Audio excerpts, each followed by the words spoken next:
day's Casual Friday. That means Monday is Casual Monday. Tuesday, Casual Tuesday. Wednesday, Casual Hump Day. Thursday, Casual Thurs. That's what we call it. And Friday, Casual Shabbat. The Majority Report with Sam Cedar.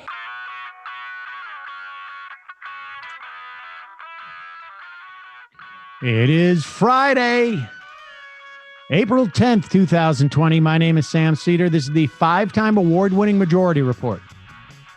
We are broadcasting live steps from the industrially ravaged Gowanus Canal in the heartland of America, downtown Brooklyn, USA. Actually, no, we're not. We're much further away from that. On the program today, it's Casual Friday. Joining us, staff writer for the New Republic, Alex Pareene, will be here to discuss this week that was. Also on the program today, from his Twitter feed and from Thought Spiral, Andy Kindler, to break down the latest Dennis Miller material that we have found. Also, for Donald Trump and the Trump administration, May 1 is the new open by Easter. Meanwhile, thousands of healthcare workers are infected across the country, others now being laid off by hospitals. The SBA loans from the Phase 3 stimulus are a mess. Meanwhile, Pelosi and McConnell look to name Phase 3 oversight chair. And a small union win dug out of the last stimulus. Republican populists are... Oh, gosh, I can't even read this. Sorry, folks. It's Casual Friday. They're outflanking Dems on Phase 4. And meanwhile, Joe Biden proposes dropping Medicare age all the way down to 60 and some college debt relief. Donald Trump approval rating also dipping as more of the country feels the coronavirus impact. Bill Barr claims something nefarious in the 2016 Donald Trump investigation. Meanwhile, speaking of spy agencies, they reported a potential pandemic all the way back in November. Supply lines, a problem. 80 coronavirus cases in a Smithfield plant in Sioux Falls, South Dakota. And with 17 million unemployed, city and states are getting ready for major austerity. All this and more on today's program, ladies and gentlemen. Oh, wow. Okay. Thank you for joining us at Casual Friday. I am coming off of the total high of 2 Zoom Passover Seders, and it's not easy to maintain those things in general. Also, kids are starting to break a little bit out there. I know I feel confident in saying that for most parents with kids who have now been sequestered for a number of weeks, that everyone is going bat crap crazy in the house. And so, you should just know you're not alone. Most parents I know are starting to drink, before lunch. Let's put it that way. And really the only reason why I'm not is just because I've got to be up here doing the show. But this would have been the beginning of our spring break. And we're not going to take spring break, I guess, this year. I hope that's not news to Matt and Brendan. Were you guys aware of that? Had you guys even remembered? Matt, end the Zoom call now. Walk out. But maybe what we'll do is a pre-record on Wednesday or something like that. Just one day off. And I think, we're probably going to have to take like a 6-month vacation when this is all over, when we can get out of our houses. But it is Casual Friday. Thank you so much for joining us. Hope everyone is well. We're going to do our plugs and notices on Monday when we catch up with these things. We have a wide array of sound for you today. Here is, let's play this clip of Donald Trump. This is clip number 1. The White House is getting worried about his polling numbers on this, and they are getting worried that what's going to happen to the economy in terms of the election, and what is it's really going to be shaping up. And we'll talk to Alex Pareene about this, but the election, and this is certainly Joe Biden's strategy. They want this to be exclusively a referendum on Donald Trump. And certainly in the era of coronavirus, that becomes even a lot harder for Donald Trump. And ultimately, the question is going to be not whether Donald Trump is going to get more or less votes than Joe Biden. It's going to be where it is. So, where those votes come from, because we have an electoral college. So Donald Trump is now saying that we're probably going to go back to normal in a month. This is absurd for a number of reasons. We'll talk more about this with Alex Pareene as well. But here he is trying to comfort everyone with his understanding of how well we're going to do going forward. This is clip number 1. What do you say to the 16 million Americans, more than 16 million Americans who have lost their jobs in the last 3 weeks and fear that the economy won't just bounce back, like you said? Well, I think the economy is going to do very well. Now, that's just my feeling. It's a strong feeling. I've had good, proper feelings about a lot of things over the years, and I think we're going to do well.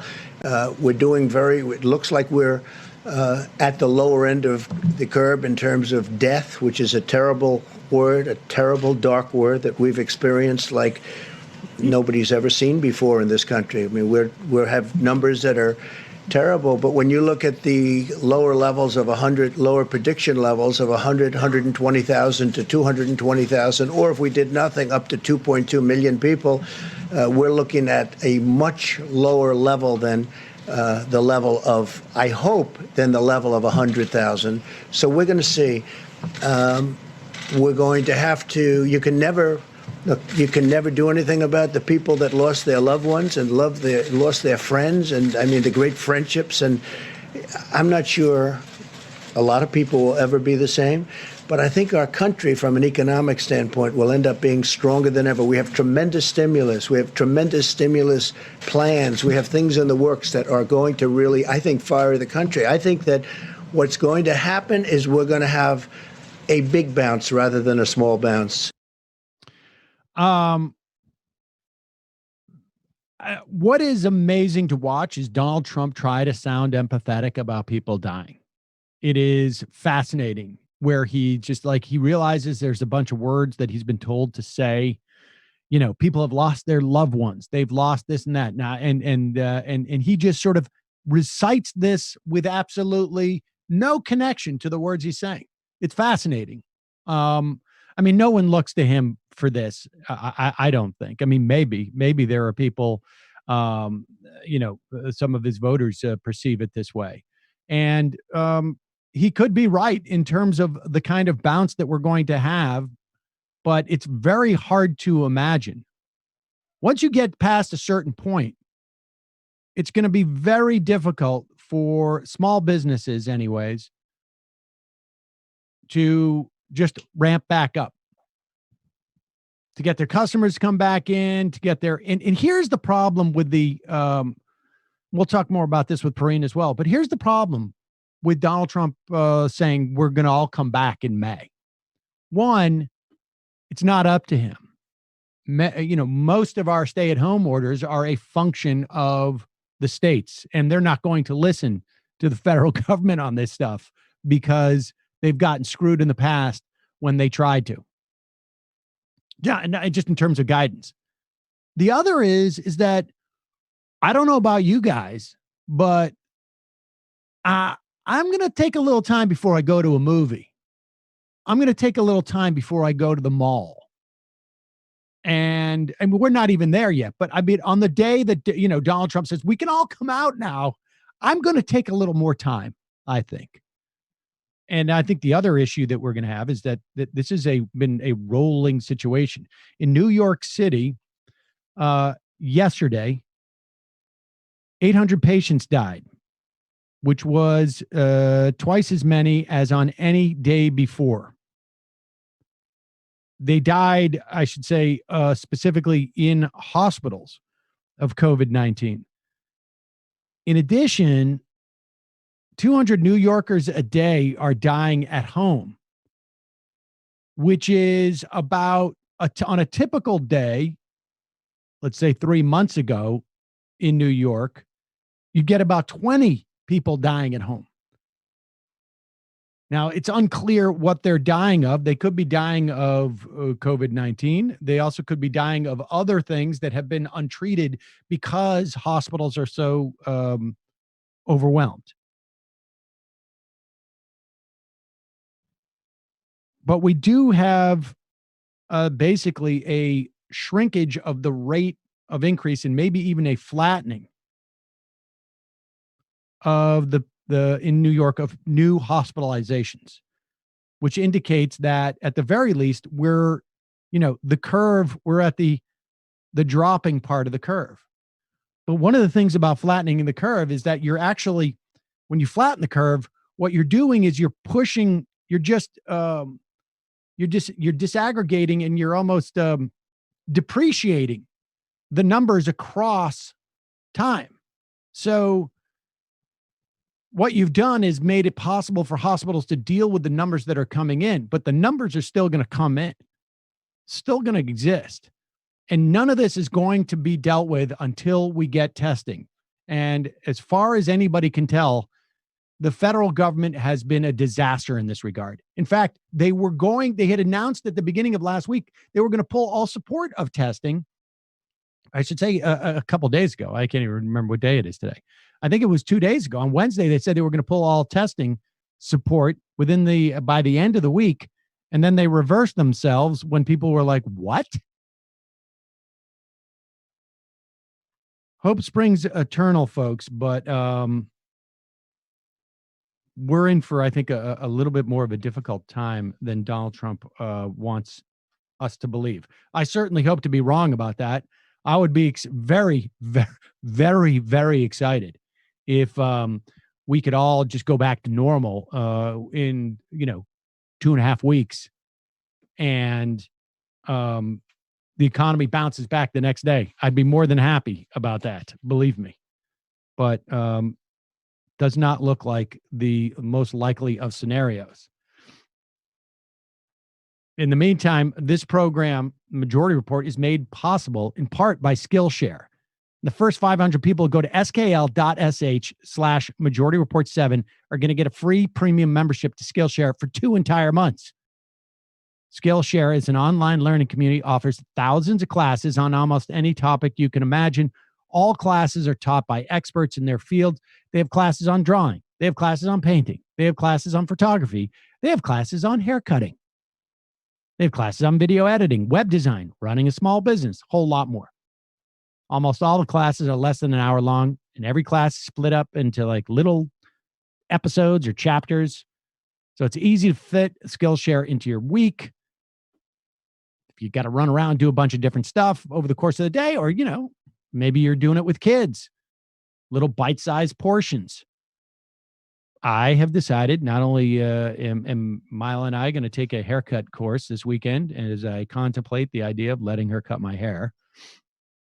If we do that, I'm going to give you guys a notice because I don't know. But the class looks good. And then I realized I got a ukulele up here. I'm going to take a ukulele class, and they also have ukulele classes for kids. And then I was like, wait a second, they got kids classes. And then also Saul and I are going to take a 12 art projects for children class. That's we get on our docket. Milo's going to have to put the bread making on hold because of Passover. But the point is, everyone can benefit from these classes. Everyone can benefit from setting aside a little more time to get creative. Skillshare has classes for every skill level, whether you want to get better at something you already have a lot of experience with, or you want to explore something that's totally new for you. A membership to Skillshare is less than $10 a month. It gives you access to their entire library of classes. But the first 500 people who go to skl.sh/Majority Report 7 are going to get a free membership for 2 whole months. Put the link underneath this video if you're watching on YouTube. It's in our podcast description. And do we know how many of those spots are left? I don't know how many of those spots are left. So head there quick. I have a feeling you're only going to hear this ad one more time. We'll see. 500 people. That is skl.sh/Majority Report 7. Also, now that you are spending a lot of time indoors at home, whether you're alone or with others, great time to break out Hunt a Killer. This is a murder mystery game. It's a great way to switch things up from constantly watching TV and scrolling on your phone. Believe me, it works with teenagers. Hunt a Killer reinvents the way we interact with murder mysteries. You go from being a viewer, safe in the comfort of your own home, to an investigator actively involved in solving the case. Here's the truth, though. You're also still safe. The Murder Mystery subscription box has over 2,000 5-star reviews on Trustpilot. With each delivery, they send you basically an envelope, a manila envelope that has documents, has evidence, sometimes audio recordings, case files. And what you're doing is you're figuring out the case. You can even join the Hunt a Killer spoiler-free online community that has over 100,000 members, so you can share theories with the case and help each other out. Plus, part of the proceeds for every box goes to the Cold Case Foundation. Mila and I have been doing it, and it's fun. It's our version of game night, except she got very much into like Law and Order, and because I had never really contemplated doing something like this with her, but she loves it. And they're sending out. I should note. They're shipping right now. They don't have the classic boxes that they're sending out, but they are still shipping.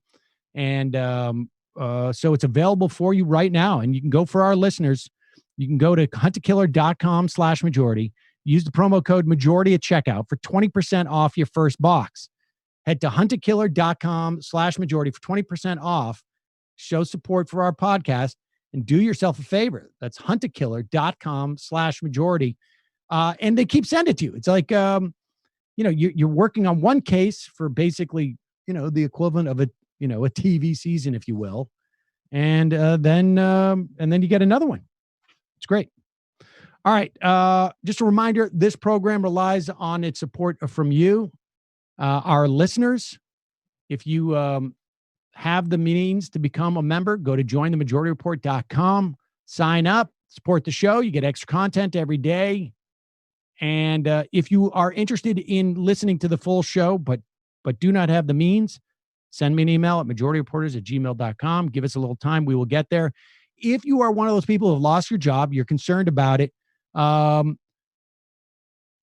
go and cancel your membership. We got multiple options for you to keep listening to the program there. So you just head over to the link that you got in that initial email from fans.fm, and we will take care of you. All right, quick break. And when we come back, Alex Pareene will be on the Zoom.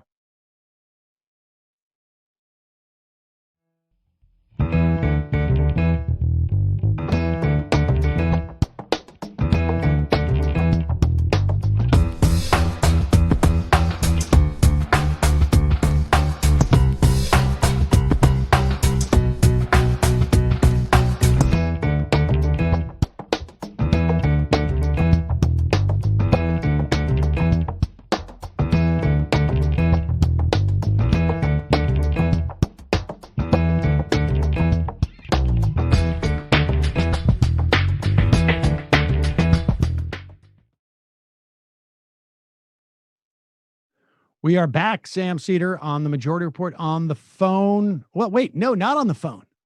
On the Zoom.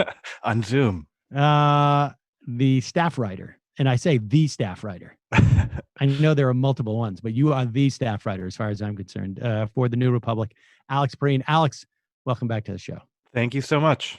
I have to say that it occurs to me that the one good thing that I can think of that is going to come out of this era will be the increased quality of guests connecting to this show in some fashion.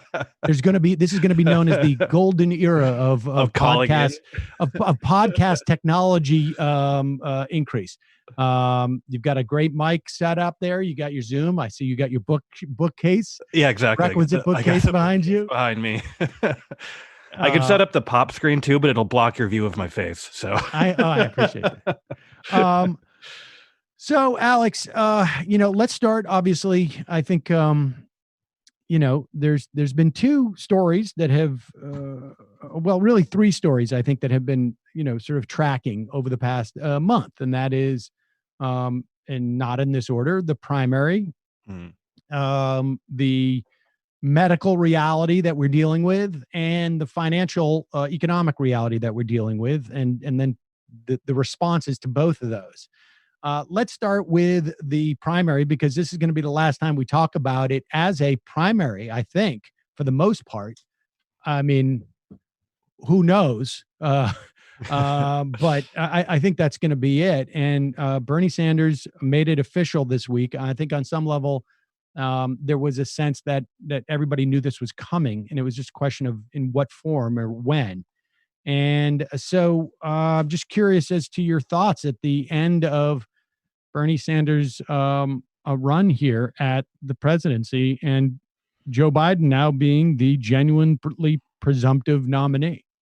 Yeah, I mean, obviously, by the time Sanders dropped out, it was no longer a surprise. It had seemed sort of in the cards for a while, but I mean, it was a dispiriting end to the primary. Yeah. I think it really showed that the party is really just simply unwilling, and they're willing to make concessions and changes, but when it came down to it, like they just weren't, like they did everything in their power to prevent Sanders from winning, right? And I think what it showed, that wasn't so surprising, but what was dispiriting, especially for me, was the way the whole thing was covered by the mainstream press. And I think that the depressing sort of end lesson for me was that Democrats, especially high information, extremely engaged Democrats, are just far too addicted to terrible, terrible corporate news. Because I don't think the Joe Biden argument works without, because we know that he barely had a campaign to begin with. His campaign was entirely conducted basically via just existing and then eventually being the last one left. And I just don't really think like he gets over the hump versus most of his opponents if it weren't for the fact that his message of being the most electable was just like repeated everywhere. But anyway, that was my impression. But I agree with that. I agree with some of that. And I don't know if I perceive it as complete though, because there are two other elements to this. One is that the Sanders campaign from the beginning, and I certainly thought it was a good strategy, was we're going to get 30% of the vote. Mm-hmm. And the thing is that there's nobody else who's going to get 30% of the vote. Yeah. And that's how we're going to win. We're just going to get that 30% at the beginning, and eventually we're going to knock everybody out because no one's going to coalesce, which, was a great strategy until Bloomberg just fell apart in seconds. Yeah. He just fell apart as soon as he came out into the light, he fell apart. And it was a great idea until Obama, and they're trying to sort of back off of his role in this. And I think I don't buy it. Obama basically called up Buttigieg and just said your future is in dropping out and Right. endorsing tomorrow. And I think Klobuchar got that message. I mean, she had no other options in some respects. And then it was this coalescing, and of course Clyburn's endorsement, which brings up the third element, which is that Sanders did not make the inroads into the African American community that he needed to. He improved, Yeah. and certainly amongst young African Americans, but that was not enough. Like he Right. needed to, you know, and I think, you know, and I there are reasons for that, I think, and I think those reasons are that Donald Trump was such a defeating Donald Trump became such the primary sort of like the primary directive. And for a lot of people, the idea of electing a guy who was just vice president and who was Obama's vice president just made as much sense as anything else. I mean, if you step back and you just look at it like that, you know, you don't know that Joe Biden can't put together, you know, like so, you know, and you don't, and you've decided like, I'm not voting on the issues. I'm voting on the person who can win. Just on paper, the guy who was the last vice president, you know, that's would be the obvious choice. If I, you know, and we've talked about this before too, but this is again, like it was the craziest campaign I can remember because people were voting for 2008 Joe Biden just because he wasn't present. You know, he would show up to the debates, but you didn't see him anywhere else. Like, well, that was the strategy. Yeah, exactly. And it appears to be the strategy going forward. And I would have been a lot more nervous about it without coronavirus, frankly, than I am with. I'm still nervous, but his strategy seems to be, I am going to do that makes this about me. Right.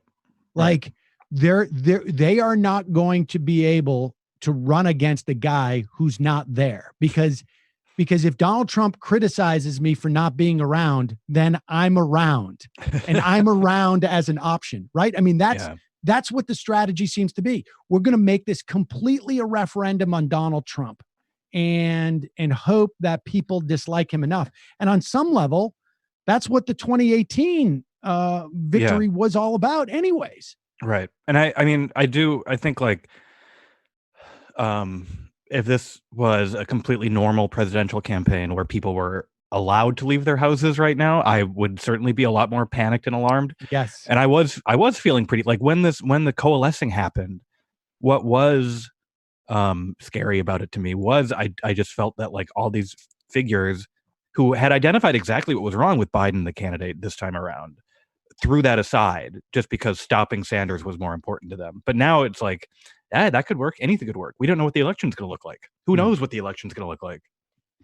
And, you know, like, I mean, it certainly, you know, and I think you and I spoke when we were looking for some Democratic leadership. And I think you and I were talking about, you know, Biden should be out there doing a rival shadow cabinet type of press conference every day. They launched it. In fact, I had that conversation on Friday, and I think over the weekend he announced that he was going to do that. Yeah. And I think it lasted like a day or two. I don't think he's doing it anymore. No, I mean, I guess he has a podcast like everyone else, but like the idea of doing like an alternate briefing, like I remember they brought out Ron Klain and people were like, oh, Ron Klain, he's pretty good. Like they don't even need Biden to come out. Just bring out these experts or whatever. And I don't know. It's just they didn't really want to keep that up even. No, and it appears that like basically Andrew Cuomo stepped into that, right? I mean, and you see what it's done for Andrew Cuomo. I mean, the guy's, you know, we've talked extensively on this show about his actual politics, but in terms of like projecting some sense of being in charge of something. Well, that's the incredible thing is Cuomo showed, and I think that like people in sort of Biden camp were kind of getting annoyed at everyone being like, where is he? Where is he? They're like, well, what do you want him to do? And Cuomo just showed like what we want someone to do is to be on TV every day. That's what Trump is doing. Just be on TV every day. and this is like a moment Cuomo was made for, but he's the guy doing it. And like there was that month where I was saying like every day a Democrat needs to be standing in an empty Walmart parking lot or an empty Target parking lot and saying like Donald Trump said there would be tests here. There are no tests here. That was a thing to be doing every day. And now Cuomo, like, I haven't even seen polling on him, but I'm sure his numbers are way up. But it's like he also is in a position where he can't actually make it about Trump because he still needs the federal government to give him stuff. Yes, exactly. He can't actually use his platform to attack Trump. Exactly. And you know, I mean, the opportunity for a Democrat to say like to do what you're talking about, and you could even do it. It's almost like a rival news show on some level. It's like, give me $100,000. And every month I'll get you a production where it's like, we've got somebody in that parking lot going back and, you know, here's a commentary, you know, and Biden could be a TV host or he could be sitting next to a TV host who is saying, you know, like the idea of here's a 5-minute report. The governor of California has been able to send ventilators, but that's because he on his own issued a stay-at-home order, 4 weeks ago. New York needs X, Y, and Z. We need these are the 5 things that we need Donald Trump to be doing now, and he's not doing any of them. Yeah. And look, this is like a Rumsfeld moment where it's like, you go to war with the army you have or whatever it is. Right. And so maybe from the perspective of everybody around Biden, it's like, yeah, that would be great. But guess what we can't do? And they're like, so the next best strategy is we're not going to make any news. Like everybody remember when Pete Buttigieg said like, you're not going to have to pay attention to me as president for, we're giving everybody a taste of that. And I think frankly, that's probably based upon the limitations that Joe Biden has, the best strategy. Yeah. Because he is just basically going to say like, when you vote for Biden, my name might as well be not Trump. Right. And that's it. Yeah. But still leaves a gaping hole. Like the idea that Pelosi or Schumer, or maybe this is what Bernie will do. Yeah. Maybe Bernie will be this person or somebody will, who doesn't feel like they, to a certain extent, like there does feel, and this is the dilemma that Cuomo has, like all of our politicians are functioning as if they're, afraid of, they're access journalists. Yeah. Yeah. Yeah. I mean, it should be published on newrepublic.com within minutes, but I just wrote a piece about the fact of the sort of leadership vacuum coming because, we've talked about Schumer and Pelosi's sort of limited vision and the way they approach dealing with the president. And now we've gone and made someone who has precisely their same background, their same milieu, their same history. We've just gone and made one of their cohort the like standard bearer for the party itself. So it really doesn't give you a lot of hope that their approach to this will change over the next few months. No, it's like 3 people leading from behind, essentially. Like they're all leading each other from behind. Right. Exactly. And the pressures are really just to recede and do nothing. And the problem is that like we need stuff done. And this may work in the short term, but the problem is that they are almost like genetically incapable, and this is the thing that I've come to learn, like about all of this, which is, I think, why people were so adamant about Bernie Sanders. I remember when Barack Obama, like when Reverend Wright came out, and I was like, this is the best thing from my perspective about Barack Obama. Yeah. Like, because then I could actually believe like, oh, this guy is a secret sort of like, maybe not a radical, but he's got some like, he's radical friendly. Yeah. He's been exposed to those ideas. He's been exposed to those ideas. And maybe when he gets in office, I remember saying in 2008, and this is, there was no policy difference as far as I could tell between Clinton and Obama at that time. And in fact, I think Clinton was the left of Obama on like the healthcare. She was pro mandate, he was against it. He was a little bit iffy on Social Security, but I was like, if I'd been senator for 2 years and I'd been state senator, this is what I would do. I would just sort of like, I would put on that, that sheep's clothing essentially. And, the Reverend Wright thing, I was like, hey, he could be for real. Yeah. And, somewhere around like the summer of 2009, after he was elected, I was like, I believe him now. I don't think he heard a single word that Reverend Wright said. Well, that was what, this is a lesson that seems to have been intentionally memory hold. But Obama, I mean, he was the insurgent change candidate, and it wasn't about policy. It was that he rejected the Washington consensus, like rhetorically. He wrote in his book, he rejected Clintonian triangulation. So like, even if he was telling people my policies are, I'd fit right in as a moderate Republican in the Reagan era or whatever, like he was still saying, like, I reject the consensus that got us here.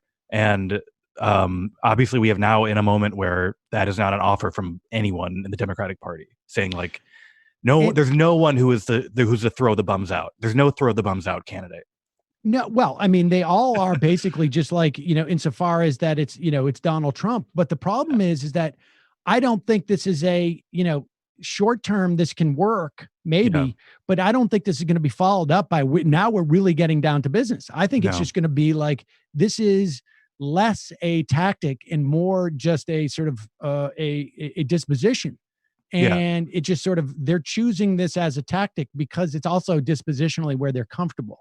Yeah. And they're going to remain like this. And, like, for instance, when we talk about phase 4, they don't seem, and it's early yet, I guess, in this process, relatively speaking, but after what we saw in Wisconsin this week, with what the Republican lawmakers were willing to do, what the state Supreme Court was willing to do, and what the federal Supreme Court was willing to do, it seems unconscionable to me that this would not be demand number one.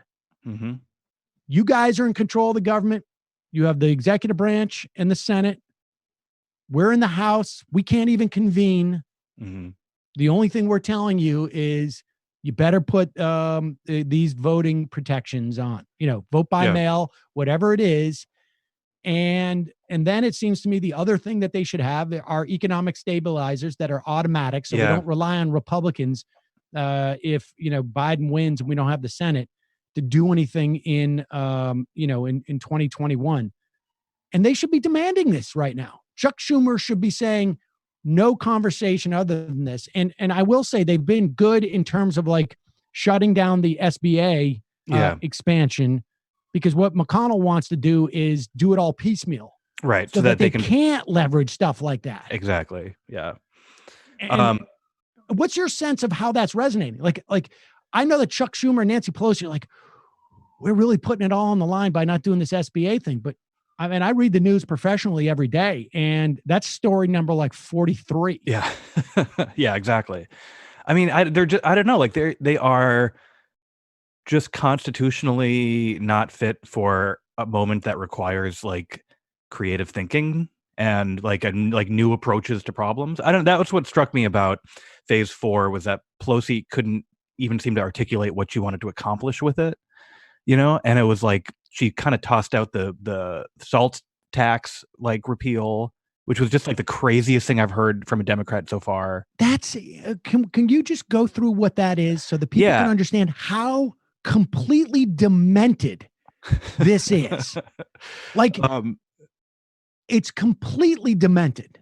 Yeah, that this would come up. Right. So the state and local tax, you used to be able to write it off on your federal taxes, what you paid in state and local taxes.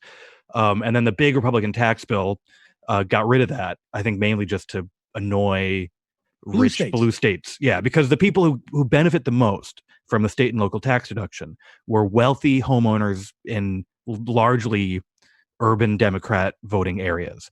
In other words, like the constituents of Chuck Schumer and Nancy Pelosi.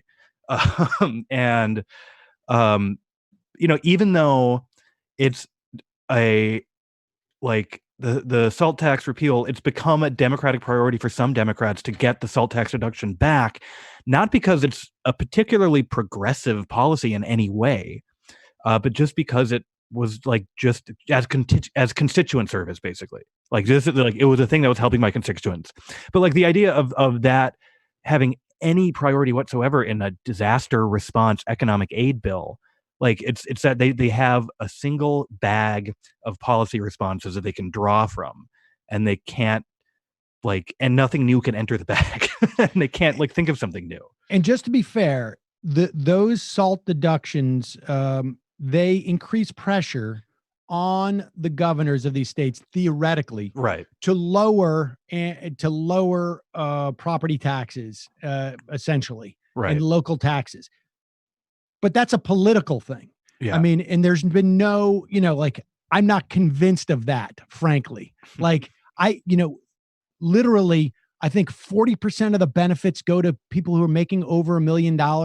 And like the remainder, 2/3 of the remainder go to people who are making over like $200,000. Yeah. And so I am very, very skeptical as to like that dynamic. I would believe it at the margins, but particularly in a situation like this, that is not like, you do not expend your political capital on that. No, right. At this moment, right.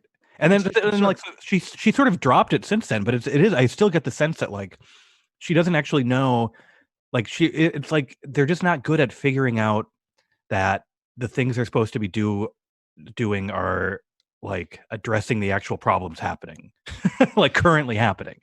And the other thing that I find that's sort of fascinating about this too is that I am very open to the idea that they are willfully incompetent in certain areas because it favors some of their corporate interests that they don't want to expose. Be open about. Yeah. Yes, they don't want to be open about. And so if like I'm bumbling, I'm not. It's not that I'm letting the bad guy get away. It's just I'm a really bumbling cop. Yeah. And I drop my gun and I'm like I get loose. Like yeah. But this isn't even that. Yeah. Like they're not even doing that well.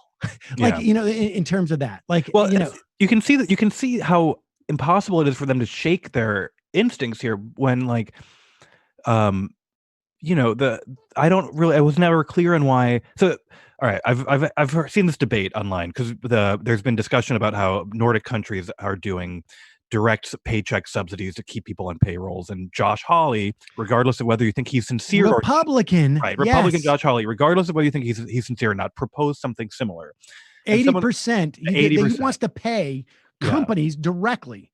Here's 80% of your payroll. We're giving it to you. Yeah. And all you need to do is pay your workers 20% to stay at home until this is over. Right. And that's a policy that seems designed to say, here is the immediate problem. What would fix this problem? What can the government do now that would fix this problem? And I saw someone saying like, yeah, but it's actually his policy. When you look at the numbers, it's actually less generous than the unemployment Schumer got, because the Schumer's unemployment has an extra $600. But I'm like, the unemployment that was passed, first of all, requires that you have already been laid off. Like you've already been let go. Your job is already gone. And they attached a time limit to it so that even when it needs to be renewed, it will be a political football again. And it just like the Democrats, like their argument is we did the most progressive version of things we have done before instead of like we are actually trying to do something new. Yes. And I would say just in the latter part of what you say is really the two things that I think, one of the two things. One, I think they got to deal with voting. And two, they have to make everything automatic. Yeah. Because when they say 3 or 4 months in, they should peg it. They should peg it to a number that is indicative of the economy. So if unemployment is at, and now where I think unemployment, I don't know, it's north of 10% at this point. I mean, it's unclear, where we're going to land. Things are moving so quickly. But if there are more than, 12 million people out of work, then this amount of money and just do a sliding scale. Yeah. And then they basically say, and then from a political standpoint, your talking point is that Mitch McConnell does not care about giving support when we're living with 9% unemployment. Right. That's absurd, and that becomes the rallying cry. But yes, it's for them, it's just like the sheer numbers. And, I mean, do you remember when they did the first stimulus? It was like, or the last thing, the big thing that came out of Schumer's office, and this was the big tell, was like, well, you can't give the money to your relatives Yeah. to screw over Donald Trump. And it is like, they just don't get, it's childish. Like, okay, good.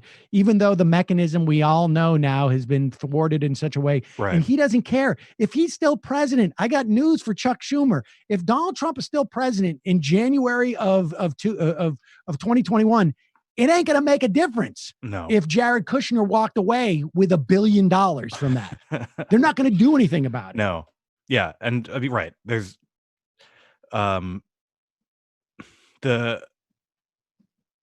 the sort of immediate, like, Trump just immediately just like rearranging the inspectors general to get the ones he wanted. And it was like, I mean, I guess we could have predicted that, but like, that was your big win. Remember?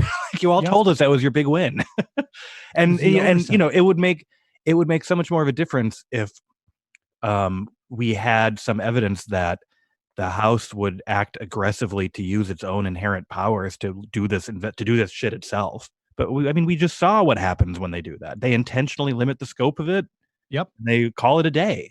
Clyburn announces the oversight committee by saying, like, I want to make it clear this is going to be limited. Yeah. Yeah. The temerity is just stunning. Yeah.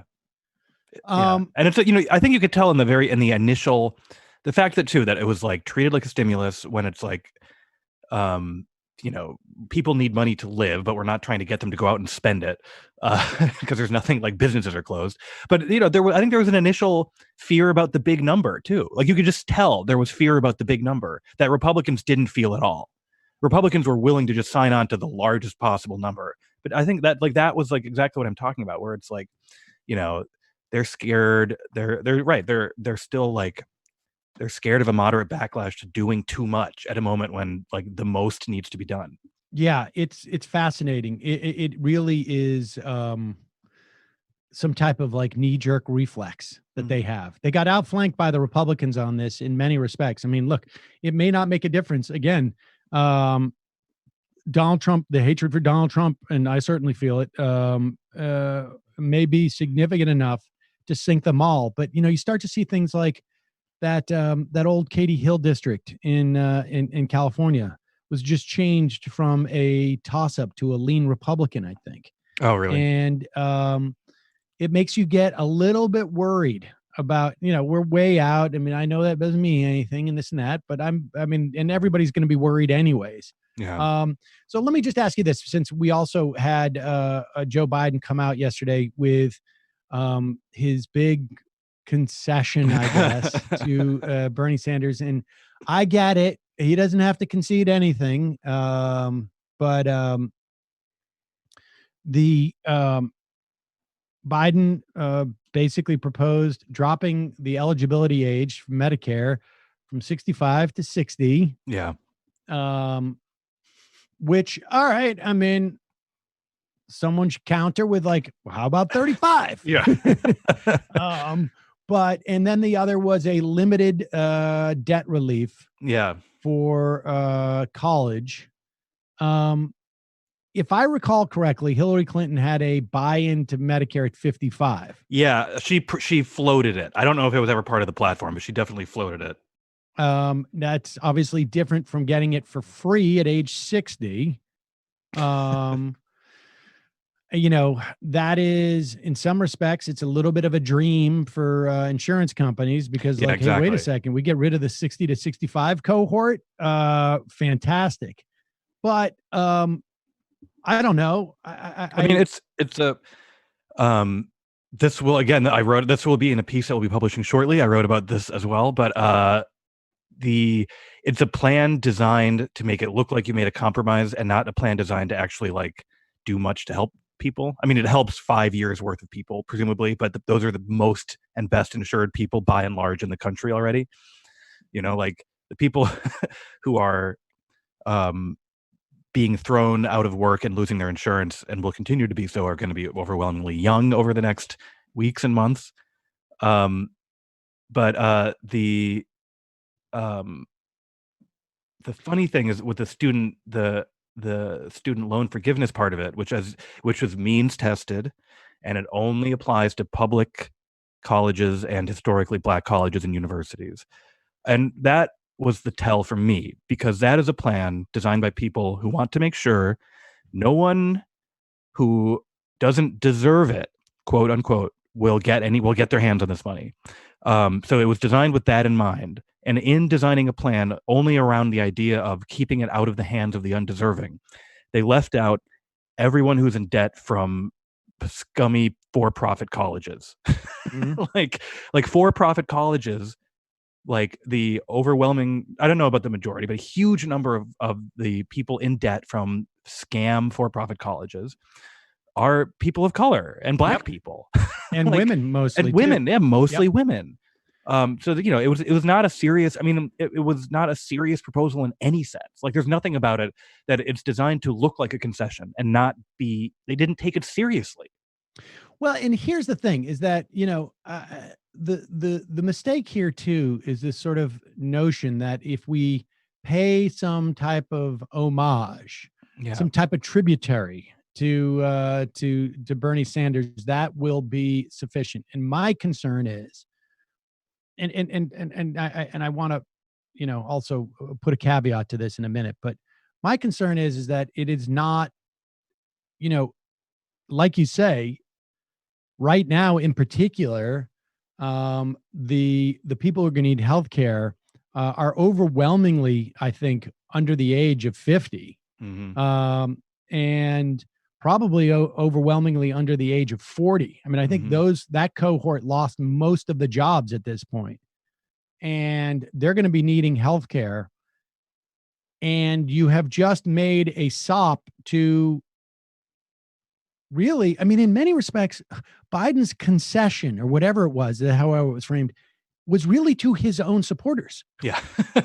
Bernie Sanders won people under the age of 45 overwhelmingly. Yeah. Joe Biden won people over the age of 54 overwhelmingly.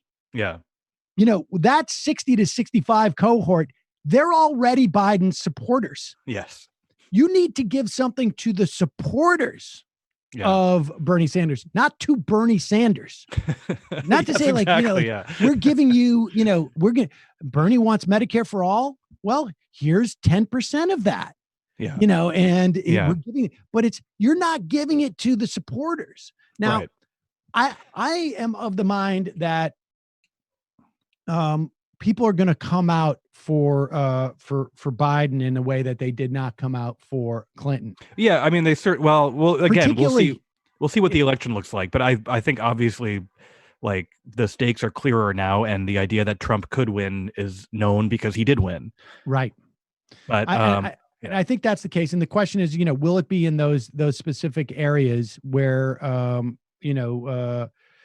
Clinton lost? And I am not I'm sure I'm going to get into a million arguments with people calling in, saying, I'm not going to vote for Biden. And I'm going to go through the whole thing. Like, well, if you're in New York State, that's, do whatever you want. But I'm going to get sucked into just the stupidity of the claims that are being made by it. Yeah. Because it's just, you can't, it's like, you're not teaching anybody a lesson. Because that's what was supposedly happened with Hillary Clinton last time. And look at the lesson that you taught. They didn't. Yeah. Look at there's no lesson. They don't know. Right. Large groups of people don't learn a lesson. Yeah. That is a fallacy. The Democratic Party does not have a brain. No, like it's a amalgamation of a bunch of different people with different agendas. They can't learn a lesson. They're not. It's like, I don't know. Your dog has a better chance of learning a lesson than like organizations like this. I'm not saying Democrats in particular. I'm saying any organization like this. It's an absurd construct, but I think people are probably going to come out, and again, I think like that 60-year-old thing was just Joe Biden's way of saying to everybody, I promise you, I'm not going to be here. Like it's going to be a referendum on Trump. I'm not going to promote anything. Right. I'm not going to have big ideas. You'll get no big ideas. But what you were saying a little earlier, like this, I don't know, there's this crazy reluctance to like,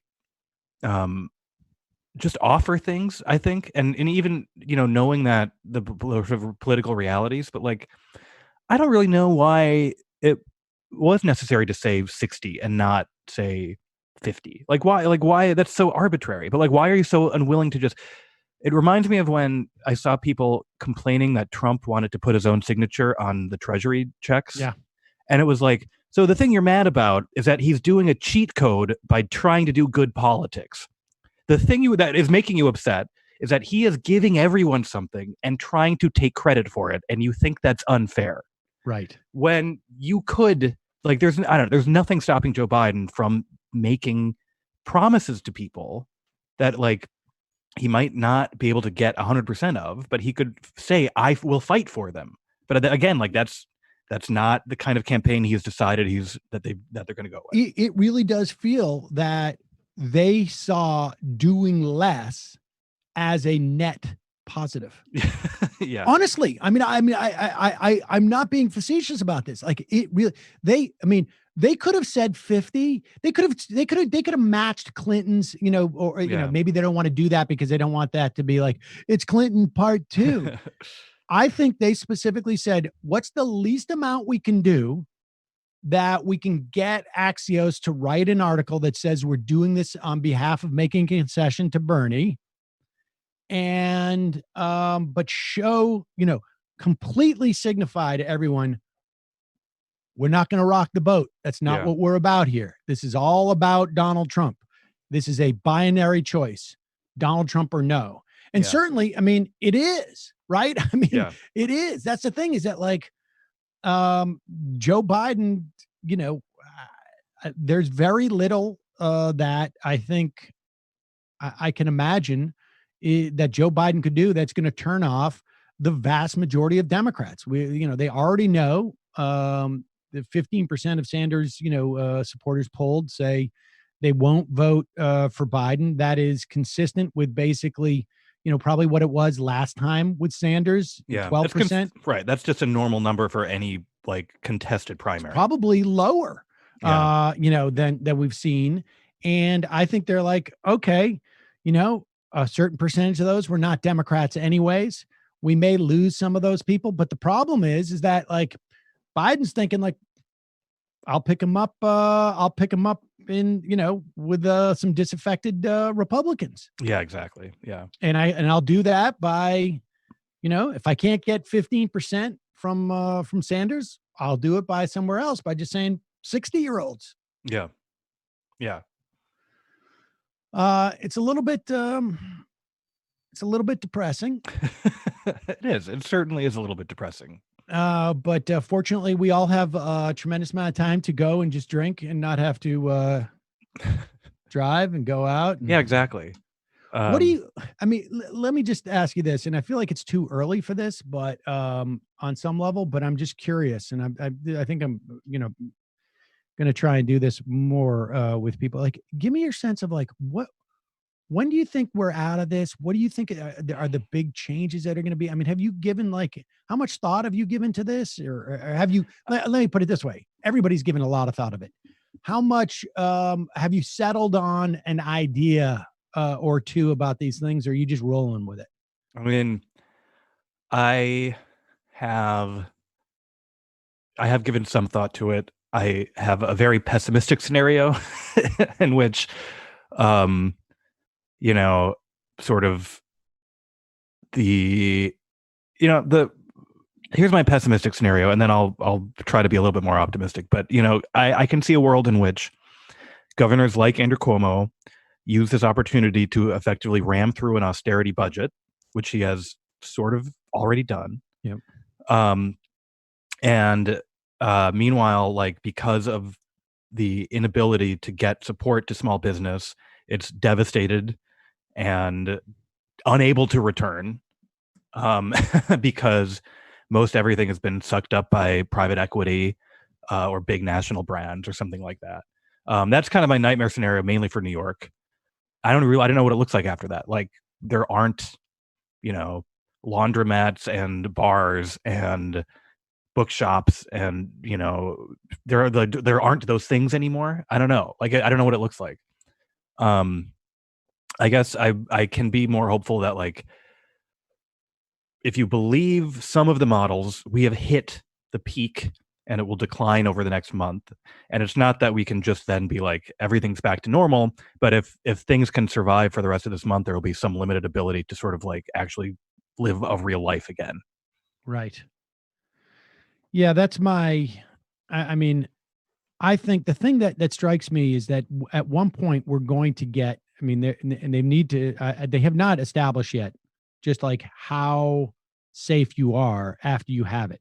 Yeah. I've seen, like competing, the general overview seems to be that once you get it, the antibodies are going to be strong enough for a year at least. Yeah. Right. And I've also seen some things that said like only 2/3 of the people are going to have antibodies that are going to be strong enough. Yeah. I've seen something that was like, if you have a mild case of it, you might not have enough antibodies. But I mean, I don't know. I know people working at Mount Sinai are like testing the, having, I think, like some good results with plasma from people who recovered in terms of boosting the antibodies in people. So I don't know. I mean, the one thing that has been after the sort of huge institutional, bureaucratic, political fuck ups from January through the beginning of March, it does seem like it's been all hands on deck in like the science and medical community to like Yes, an unprecedented speed at which they're actually like working on treatment for this. right. And I think we're going to go through this is obviously a very strange period we're in now, but I think the next period is going to be even in some ways more confusing because we're going to be in different parts of the country. Yeah. People are going to have more freedom's probably not the word, but ability to move about. However, within those communities, I think it's also going to be bifurcated because there's going to be people who are like, this is assuming that we get these tests, these antibody tests. Yeah. So, I could be at the office and because I got the antibodies. Yeah. But Alex Pareene still in his house. Right. Sorry, buddy. And, I got my certificate on my Tinder profile. I'm okay. Right. Yeah. But if you don't have yours, forget it, and then we're going to go through, invariably in different places, not guaranteed, but certainly in outbreaks, right? There's going to be another wave and it's going to be like, we're going to get an order where like schools are closed starting on Tuesday. Yeah. For 3 weeks. Right. What? We're going through this again? Yeah. I mean, that, and I think that's going to last for, we're going to be within that window, maybe for 18 months from now. Yeah, exactly. I mean, who knows? I mean, this is all just a speculation on my part, but it sort of feels like it's hard to imagine like it's a clean type of like this part of the country, we're good. And that's it. Yeah. Yeah. No. And if you want to say it's been here in New York, it's, what did the Times say that came from Europe? It's been here since January. Well, that was they reported, and so you can then from there assume it has circulated very widely in New York, and that we will discover if we get reliable testing that a large percentage of the population has been exposed to it, and then we'll see if they have antibodies or not. But like opening things back up again also means like people entering and leaving the city, and then like that we can't we can't actually wall it off. We can't do that. So there's still going to have to be, I think there will be rolling regional shutdowns. And again, this is the question where I come back to, I see Cuomo like talking to the cameras every day. And I'm also wondering so one of the things that happened in January and February was, people like Andrew Cuomo didn't do very much to prepare because it was supposed to be the federal government's job, and the federal government was doing nothing. The federal government is still, I don't really see evidence that, at least in Trump's inner circle, that they are instituting any sort of plan. So I don't know, are our governors getting us ready for a future like this, or are they like just sort of dealing with triage right now? Yeah. I mean, that, and then it's also, I would add to that mix, like, okay, Cuomo says we're going to move to a semi state of blankety blank. Yeah. So that there's, you can go to stores, but you can't go to movie theaters. Right. Yeah. I mean, that's the way it's going to get rolled out. Exactly. Some fashion. Yeah. But it's like, I think I'm going to give it another 10 days before I go to the stores. Yeah. Right. Like, Yeah, right. like I'm not like, and then the problem is then you have even more economic pressure on these stores, because then they're forcing their workers to come back and they're paying their worker or whatever, or they're hiring, and people aren't coming in. I mean, it just like, it would be nice to have, like, I don't know. This is a very dangerous time. And unfortunately, Donald Trump is not competent enough to be the guy where everybody's just like, tell us what's happening. Yeah. Tell us what to do and we'll do it. Like, Right. what do you need to get this done? We'll give it to you. Yeah. Like, if there was a more competent person doing this with Donald Trump's politics, Yeah. we would be in big trouble. We would be in huge trouble. Yeah. We would be screwed. You could see, you could see that in the sort of initial polling that showed him doing a little bit better, which has like actually gone back down as people have been like, well, what the fuck is going on? Yeah, I think. Well, yeah. Alex, thank you so much for taking the time today. Of course. We will be in touch again. It's Passover season. We say next year in Jerusalem, but hopefully next time we can say next time in studio. Yeah. Unlikely. I think it's a little bit early. Next time in downtown Brooklyn. Exactly. Alex Pareene, thanks so much for your time, buddy. I appreciate of course. it. Folks. Oh, and what's the name of your podcast? Oh, The Politics of Everything, which you can find at newrepublic.com. Oh, the New Republic is having a deal where I think it's like $5 for complete access to the site. You can find the details at newrepublic.com. So you can become a digital subscriber. There you go. Check it out. Become a digital subscriber. And Brendan just texted me. He says, I'm subscribed. It's great. Ah, thank you, Brendan. We got to get on that. We're going to have an office subscription too. Alex, thanks again. Appreciate it. Of course. See ya. Bye-bye. All right, folks, going to take a quick break. And when we do, joining us on the Zoom will be Andy Kindler. This is like the first time I think we have ever been in a situation where we will see Kindler on the show. We've only heard from him. I'm very curious as to see what he looks like at this moment. And also, I hope we're digging out the Andy Kindler song. Be right back after this break.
We are back. Sam Cedar on the Majority Report.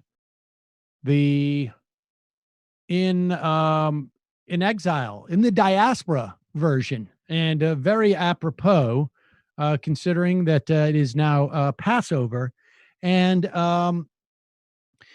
Passover is of course time, and Easter's coming. I guess today is Good Friday, and Easter's coming up one of these days. I know that we're all getting out according to Donald Trump at that time, but one of the things about Passover is that Jews all celebrate it or don't celebrate it in many different ways.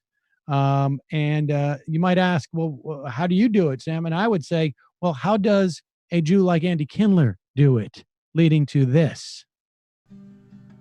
With a Jew like Andy Kindler, you know you can't go wrong. His ancestors wrote the God Bless America song. A true Obama bot, and he believes Obama can never be wrong. Yeah, AndyKindler.com. You made me laugh so hard, I had to write you your own theme song, Andy Kindler. Yes, ladies and gentlemen, this is the first time in years that we've had Andy Kindler on this program that you are going to see his visage. He is not in studio, but he is in our virtual studio. Of course, now what we're going to do is, because we don't want people to get overwhelmed, we're just going to show his image. We're going to mute Andy's microphone for the entire interview and just get a sense of what, how people say, you want to know how a debate's going, you turn the volume all the way down, you just get a look. That's what we're going to do here. Andy, are you there? You want to just nod?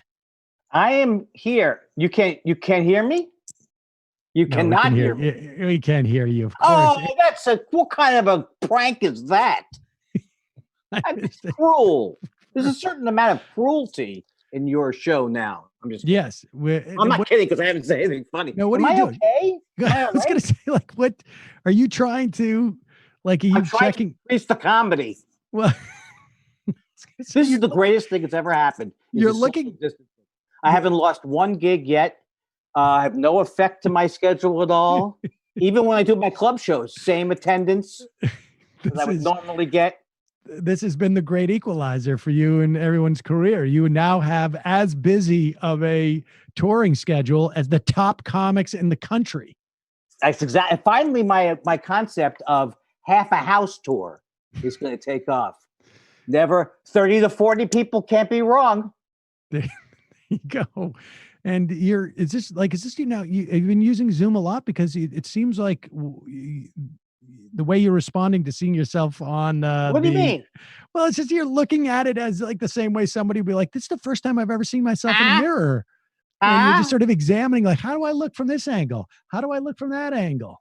Well, when my father, who passed away in 2015, and I say thank you, Lord, because he hated Donald Trump even more than me. He hated Donald Trump. You told us that story about how he screwed your father out of payments, right? Or something like that as a contractor?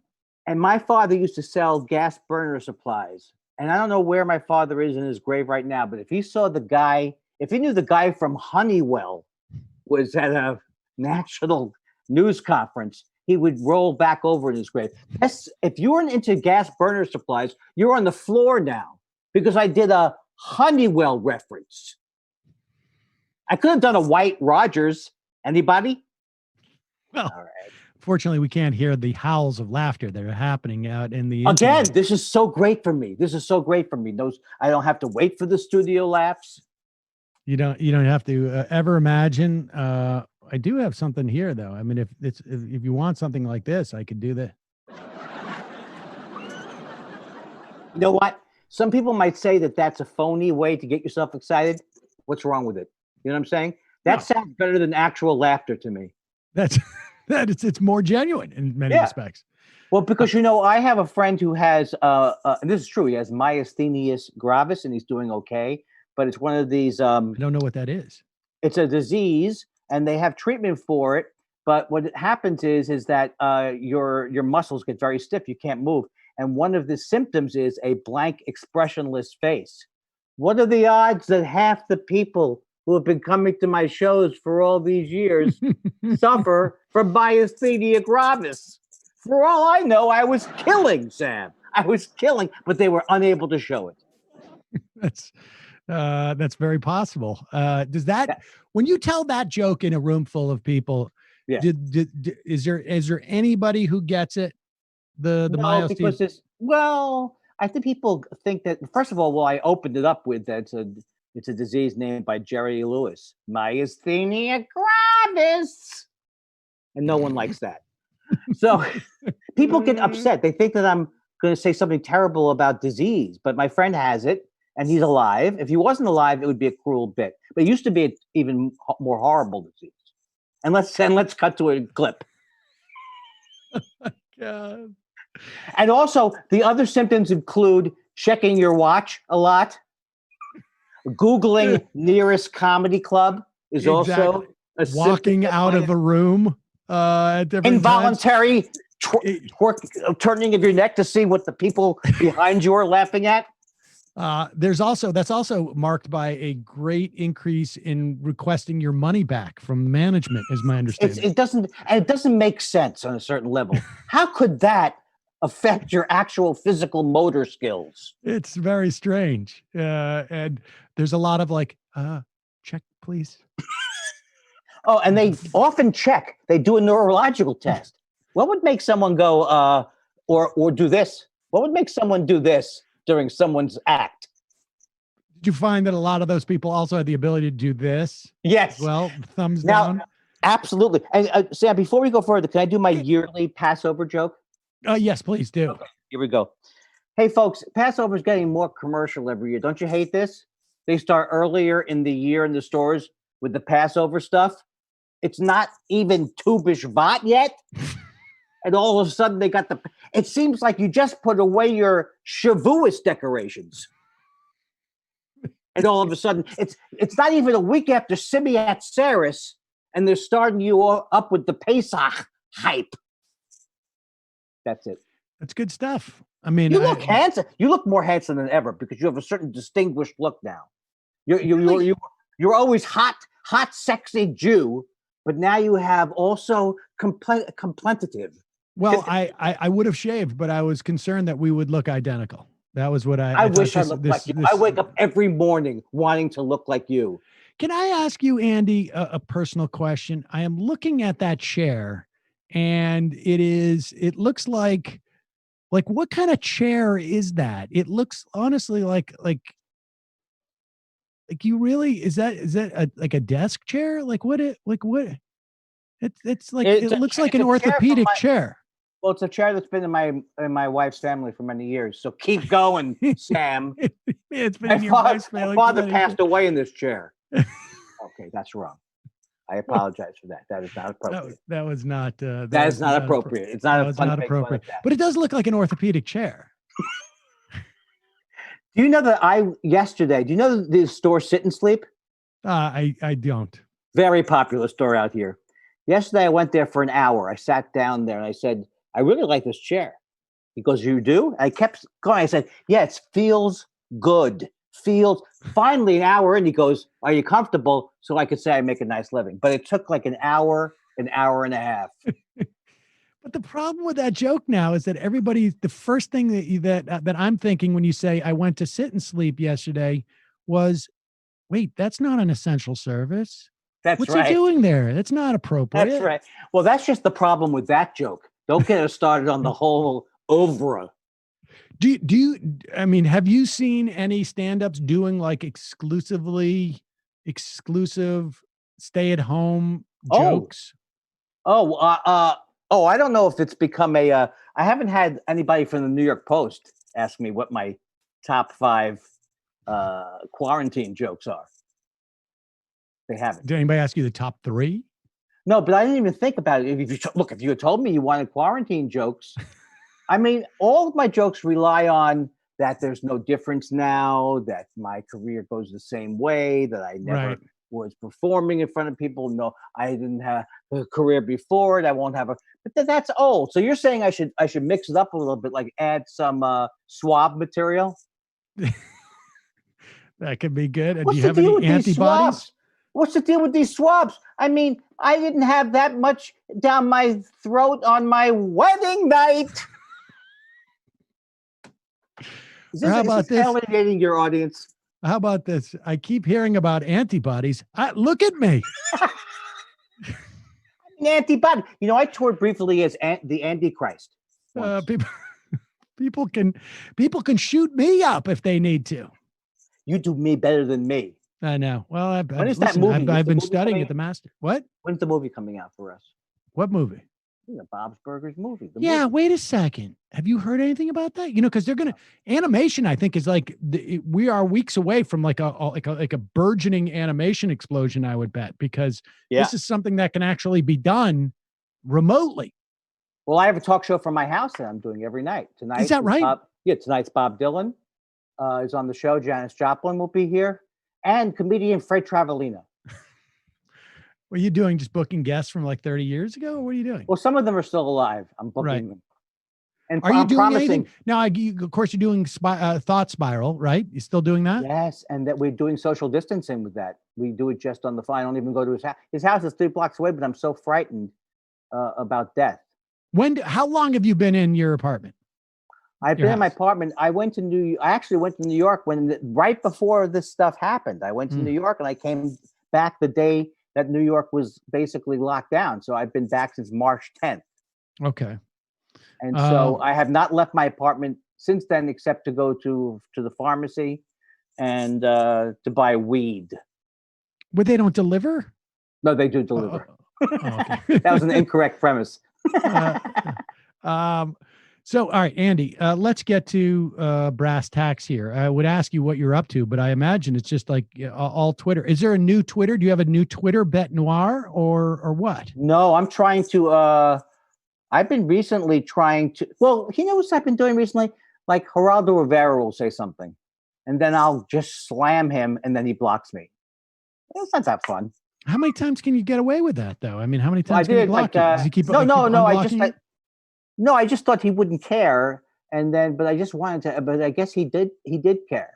And so, what are you doing? You're just attacking, your like fans. Are you just like choosing a specific fan for the day and like I'm going at you until you block me? Yeah, that's my I'm the king of mute now. Nobody even knows what's going on. I don't see anything in my timeline because of the muting. You've muted everyone. Yes, I have still Carvel. Carvel is in my timeline. I haven't muted them yet. Carvel ice cream? Yeah, you don't follow Carvel ice cream? I don't. Oh God, my acting is bad. No, I do follow them though. I'm a Carvel fan. I'm from Queens, Sam. I know you're from up in Connecticut. I know. No, you Worcester. Cookie Puss. I know Cookie Puss. I don't need to be told about Cookie Puss by you, buddy. That's the funniest thing. Hey, do you have your coffee regular in Boston? If you have it regular in Boston, it means it's sugar and then cream. Well, you're idiots, Boston. You're a bunch of idiots then. There you go. That's what I was looking for. And they can't hurt me now. They can't hurt me, Sam. What are they going to do? Not come out to the show? Yeah. Hey, Boston. Hey, Nick's. I'm gonna do a remote. Is Nick's Comedy Stop still there?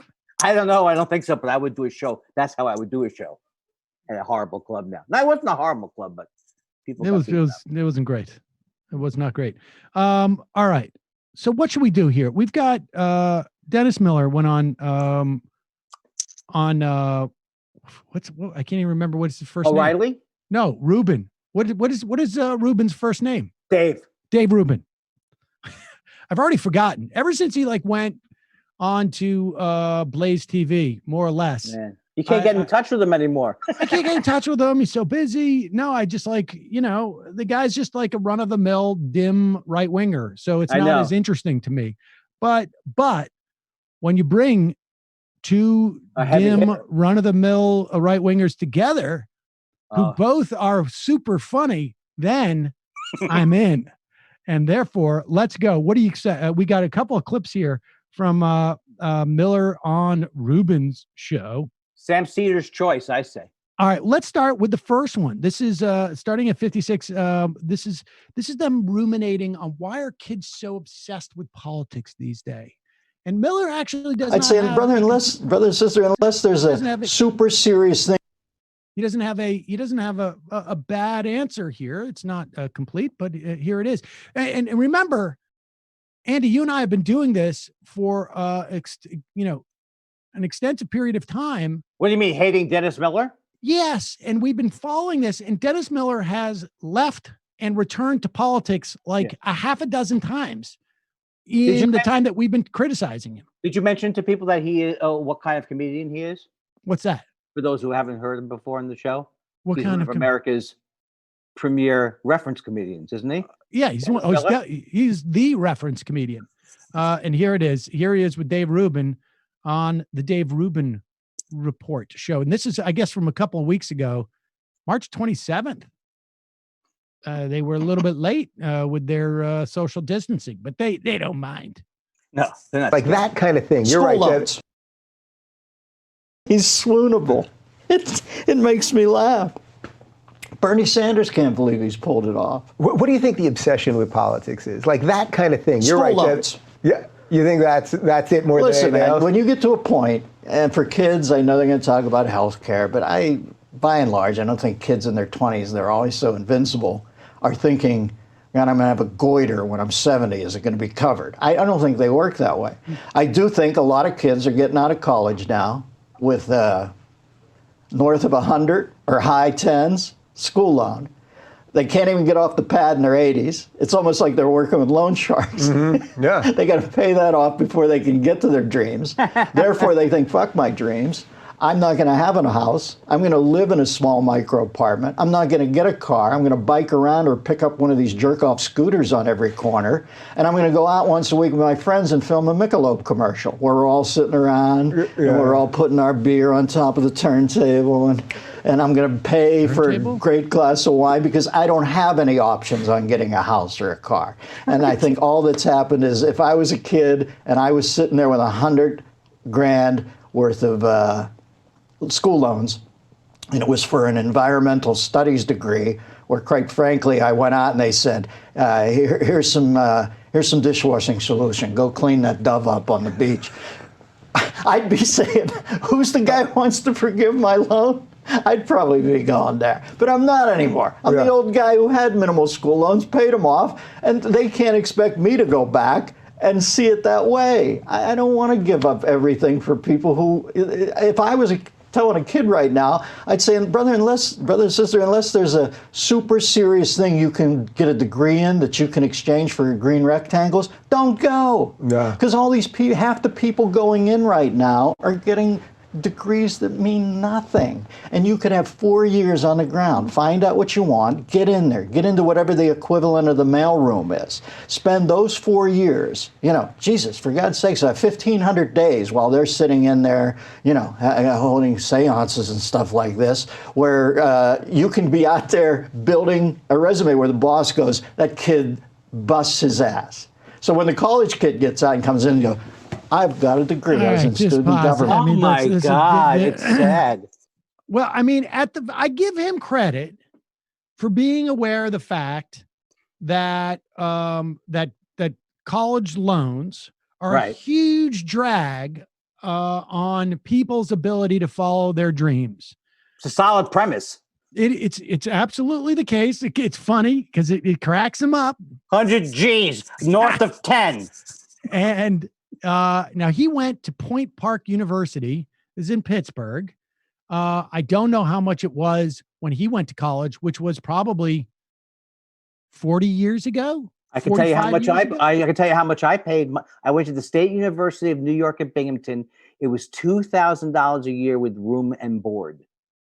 Really? Yeah, because I went to school. Let's put all the cards on the table. I graduated instead of lying. I graduated in '78. You do the math. So when I went, so it was like holy cow! Wait, don't really, please. You almost hurt my pacemaker. Well, so it was nothing. It was nothing back then. That was a state school. Private schools were $5,000. Like if you went to a private school, like Haverford or whatever else, or even Brown. Well, Brown was more, but it was $5,000 a year at a private school.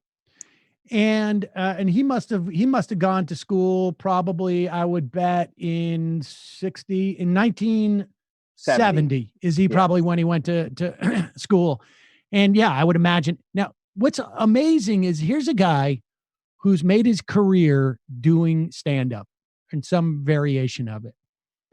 And the idea that this reference comedian was not helped by going to college is absurd. Like this facile thing of like, put aside the idea that like,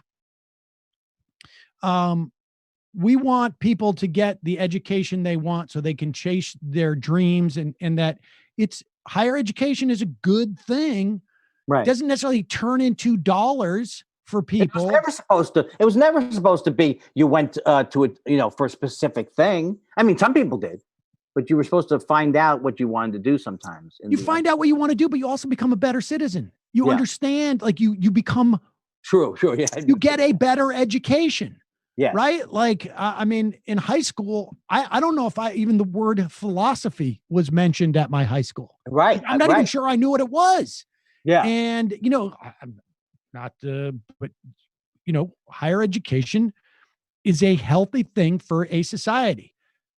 It's not a prerequisite. There's a lot of other ways that you can learn other skills that bring you down. I mean, I think I hate to quote George Will, but I remember on his baseball book or something, he was talking about law school, and it wasn't that you learn a lot there, but it functions like one of those things with like a blade that you rub on there. It sharpens the mind in some fashion. And, but he's very facile about that. And I love the idea, like where Ruben's like, why are the kids so interested in politics? Also, what do you think is watching your YouTube shows? 14-year-old boys, moron. Well, isn't it like that was to me? I actually, not that I feel bad. I will never feel bad for Dennis Miller. I know that he couldn't get Fiji water on 9/11, and his shipment was pushed back like 2 weeks on his Fiji water. But he's a horrible human being, and I'll say that from everything I've heard about him. But just this idea that he doesn't even know that he's white, or that he doesn't even know what's happened to him, or what's happened, what his privilege is, or they think all these things about like my loans aren't too much, your loans are very, very high, but he has nothing to say about it. Right. He just hates them. He hates the environment and he didn't used to be that way because he had other people writing for him, I assume. Here is another clip. This is number 2, the first one at 2:35, Brendan. Here is Dave Rubin, and Dave seems so he's just befuddled by everything. He's not fake. I thought he'd be fake laughing a little bit more. He's just sort of smiling, he's just amazed he's talking to his hero. Do you think a good person, actually sort of an enlightened, decent human being could ever be part of this thing? It seems like the ship has pretty much sailed on that, although I think a great reckoning could be coming maybe to our whole political system. Yeah, but it'll be so cataclysmic, it remains to me unimaginable. Yeah, no, I think it is unimaginable. Yeah, I don't know if it'll be 29, where all of a sudden the Dow, it's happening now because of the virus, but I'm just saying, it'll either be 1929 or 1860, something like that. Unimaginable. You don't want to be the first guy in saying, I can see a civil war coming. They'll make you out to be the bad guy. Yeah. But seriously, for the reset to happen now, I don't see it being incremental. I see something just the shy of cataclysmic happening. Maybe Corona's it. I don't know. But if anybody thinks the Dems are going to solve Corona after what I just saw in their own caucuses in Iowa, I don't know that I want to hand it off to them. But I don't see it coming back around. I see it getting very tribal. And I can only hope at some point we divvy up the albums like a relationship that's gone. It's like Woody Allen and Annie Hall. We got a dead shark here. Is that what he used to say? Yeah. And what we got here is a dead shark. And divvy the albums. 50-year-old So what does that mean, though? What is that? It's a 75-year-old movie. He is the hideous laughing at nothing. It's like the worst comedian in the world is a comedian who just keeps laughing at himself. And he's literally laughing like he thinks it's going to summon up his own sense of humor. the best part about this is that we are like barely a third into the interview, and he has referenced turntables and albums multiple times. Multiple times. And he's going to Ruben for the reference. Yeah, like the shark, from that movie, right? Nobody knows what you're talking about. And what we got here is a dead shark, and divvy the albums up. So what does that mean, though? What does that actually mean? Like, what does that look like? We divvy up the albums. Meaning what? We should split up, in my mind. I don't see it coming back around. I don't know how to do that. That doesn't work out very well for guys like me and you in California, You move. I don't even know if it's geographic. I don't know what I'm saying. I don't know what he's saying either. But I love Ruben going like, where Miller goes, like, you move. And Ruben's like, where do I have to go? I mean, didn't Ruben like have a big thing where he was going to move to Texas anyways because of taxes in California? No. Dave Rubin, like, where's Dave Rubin going to go? His whole thing is sort of enjoying everything being in a liberal progressive state brings you. But he's still the conservative mind. Well, go, hey, head to South Dakota, dude. Enjoy it. Enjoy it. Bask in all the glory that you'll have there. I just can't believe that but I mean, I really see, because I knew Dave Rubin years ago. He was at that moment. He was a sweet.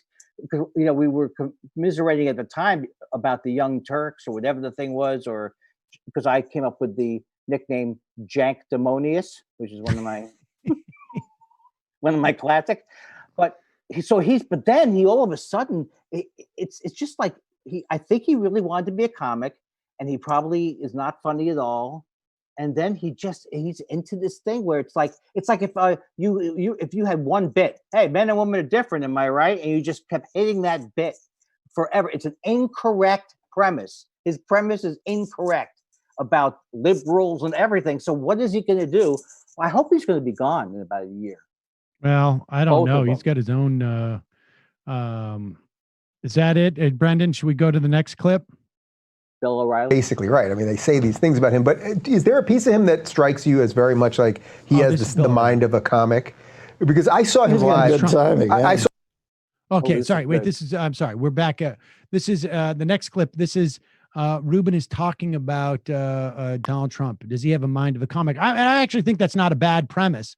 On some level, he does. He's not that funny. The but only he's definitely thing, like a road comic. He's only good at certain like an obnoxious uncle who occasionally, because he insults everybody, says something somewhat amusing. Donald Trump. And he also has an audience that is, this is like after you've been on a sitcom and you go out and tour, everybody shows up, everything you say is funny.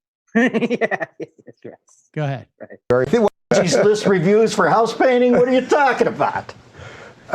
Yeah, I think you're basically right. I mean, they say these things about him, but is there a piece of him that strikes you as very much like he has the mind of a comic? Because I saw him live. Good timing. Yeah. I saw him live in December, and he goes up there, and he's got the prompter, but he's also winging it half the time, and he's ad-libbing and everything. And he did this thing he was talking about windmills, and he goes, I've been studying windmills my whole life. Nobody knows more about windmills than me. And then he starts, rifling off some stats about windmills that were obviously on the prompter. And I turned to David and I was like, that the headline in Politico today is going to be Donald Trump says he knows more about windmills than anyone, which he obviously meant as a joke. And then lo and behold, we see all the headlines, BuzzFeed, blah, blah, blah. And it's like, I think that's his greatest gift. He knows how to punk these guys every time, whether you like it or not. Whether you like it or not. I can't even do that with him anymore. Everybody talks about Trump now. Notice how many times the word whether you like him or not comes out. That's always laying covering fire down. Yeah. I don't like him some days, but it's about more trivial shit than some of the stuff he's doing, which matters.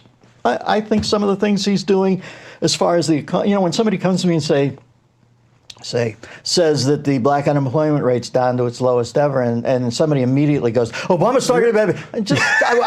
Okay, I'll give Obama credit for that. I'm going to give him credit for getting it down a little lower. I just can't play this stupid game where he's the Antichrist. For God's sakes, there are days I feel that he's... we should also just notice that, I mean, he's literally saying this days before Donald Trump is going to go, like, look, if we lose 200,000 people... Oh, I mean, there's like, there's, I was an early adopter saying that he's hit, that Trump is Hitler. I've never meant it as a joke.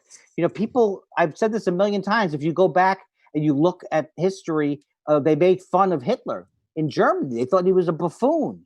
And in fact, the people who were still from the Weimar thing, they thought if they let him in and he'll do a little thing, give him a little area, it'll calm him down. So he wasn't as stupid as Trump. I mean, Trump clearly is knowingly stupid, but the fact that he literally wouldn't care if everybody in New York died, Donald Trump. He wouldn't care if every Democrat in this country died. It depends. What's the economy look like after that? Right. If it's up, then okay, fine. But I mean, literally, he's a sociopath. So someone like Dennis Miller, who's actually going, I kind of like this guy. He must be, he can't believe that. He must be so much wanting to have a career by appealing to these idiots. I don't know. I think it's someone sincere with Miller on some level. And you do? And first of all, I love the idea that Rubin is like, it's clearly a joke that he knows about that's just windmills. a lie. Well, first of all, what kind of joke construction is that? Like, I'm going to make fun of the fact that everything I know about windmills, I don't know anything about windmills. That's the joke. Here's some facts about windmills. What? That doesn't make any sense. Or that Trump has the ability to punk anyone. He's not. This whole idea that he was like a great showman. He's the worst showman. He's the worst. He's been terrible at everything. It's a reflection about how easily duped we are as a nation that he's gotten popular. I think there's a lot to that. All right, here's the here is Dennis Miller on O'Reilly and talking who's about funnier O'Reilly. than Dennis Miller, I think now. O'Reilly just Slightly had a funnier. thing where he basically said, the thing that's nice about this is it's like basically coronavirus is just taking down like the weak members of the herd, essentially. Yeah. They were on their last legs, he said. Last legs, exactly. Here is Dennis Miller. He's on with O'Reilly, right? This is clip number 4. Yeah, this is great. Oh, is this his show? This is a Billow show. This is everything you want to know about Dennis Miller in 1 minute and 45 seconds. Here we go. So Bernie's out here, and who are you going to vote for now? Oh, come on. Bernie got paid today. You think you're going to see half of it? Of course not. No. Listen, Bernie folds quicker. He forgot. He didn't get the memo, the true believers, Bill. True believers die on the parapets at the Alamo. They don't die on the screen porch at the lake house. Bernie Sanders is a complete phony. Nobody gets out earlier for somebody who's willing to, I'm going to storm the Bastille, but I think I'll stop down here at the outdoor cafe. And you know something? It's going to be Biden now, I think, only because of this. I think Biden made a horrible tactical error, and I don't know if Trump thought this when he said, Biden puts his 2 bits in. I should call the White House and tell them how to handle this. Trump, who I think is like Amarillo Slim playing cards at Binion's with amateurs, I think Trump says, yeah, I'll take that call. Trump then goes up to the press conference. He says, I talked to Biden. It was good call, good times. Now, listen, Biden was positing, I'm sure Trump is the Antichrist. And when it came time to debate, let's face facts. Joe Biden could not debate Trump on live TV. It would be like that tiny person, Eddie Goodell, who played Major League Baseball, digging in against Nolan Ryan. He just can't do it. So now they've got a picture of them getting along together in people's mind's eye after Trump brought it up at the press conference. I think if Biden had just stayed in the back seat for Sonic commercials and never talked to Trump anywhere along the line, when it came time to debate, he could have said, I will not legitimize this man by being on the same debate stage as him. But now that they've made nice, I think he's got to show up for one. And if he shows up for one, it is over, man. He might as well walk out to that podium carrying an Acme firecracker case from a Roadrunner cartoon, because he cannot stand up in a debate against Trump. Wow, closing with a horrible cartoon reference. How great. Oh my God. He's like the Road Runner, and he's like Elmer Fudd, and he's like anything I could think of that would be funnier than the horrible reality of my hideous personality. Amarillo Slim was he's a poker player. professional, poker one of the player. best poker players in the world, and Donald Trump is not playing chess or checkers. He couldn't play one hand of poker. It's just a total lie.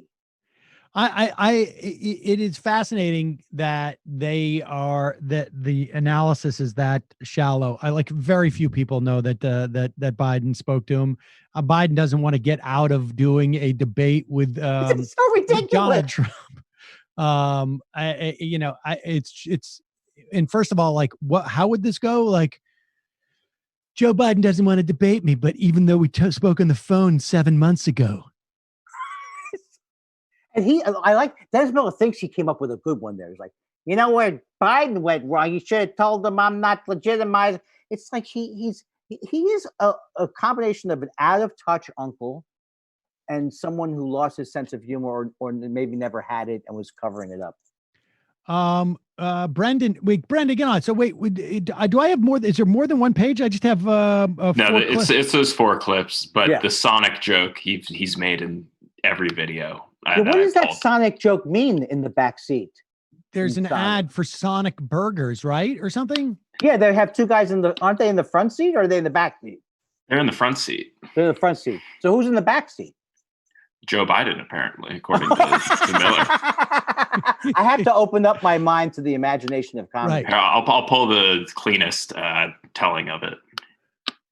I don't quite get the first of all, it's an obscure reference, and I think it's obscure, and I know one of the actors in the Sonic commercials. In fact, he used to live in my building. He seems pretty funny. Oh yeah, he's I can't even remember his name now. He played Mike Pence, and it was the EP of the President Show. All right, run this. I'm going to deconstruct these Sonic ads he keeps talking about. Let's do Biden. Listen, I've always made fun of Biden. You know, I think anybody who gets in at 29 and is now 77 is inviting guys like me to make fun of him. Yeah. I know he's helping me. Joe, I don't need your help. Go, you live your life. Is he helping you? How's he helping you? Well, he always talks about how I've been in public service. Oh. And you just want to say, oh, for Christ's sake. Okay, yeah, thanks for helping. But, you know, I don't dig guys who get off, who quite frankly get off their old man's nickel onto the public dime in their late 20s and ride it all the way. It always bored me with Jerry Brown. You know, he's pitching himself as, you know, an ethereal creature. And I always think, brother, you've been on the teat for like you're in your 6th decade now, okay? So don't tell me about what a free form you are. But Biden has never been as smart as they told me he was, or he told you he was. Anybody who knows their IQ is a big tell for me. 2 things. When a guy you're golfing with goes into the woods and you get to the green, you go, what'd you get? And he pulls his hand up, I know he's fucking. And whenever a guy says, I know my IQ, I go, oh, Christ. I don't like that to begin with. I go, why? Why do you know your IQ? What, are you that insecure? Are you faking it that much? Biden's one of those guys who knows his own IQ. And I never saw him as a genius. I always think of Joe Biden as the 3rd guy in a car on a Sonic commercial. You know, just popping up in the back seat. And, I like potato tots, too. So he's no genius. I see. But now he he's looks adult. the 3rd guy. Right. He's the 3rd guy. Right, that you never see. I get it. Yeah. You know, I get I wonder if there was a situation where he sat down with his intern and said, I need fresh stuff. Well, watch the Sonic commercials from 2 years ago.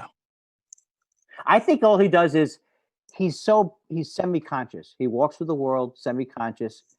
He knows he's hated. He knows inside that he's a hateful person. I know deep psychology. I've been in therapy, and I realize I hate myself. I'm trying to get over that. So you can see so much rage and misdirected hate, and the laughing to me is like such a sad tell. Well, here's the good news, Andy. Dennis He's Miller here? is back.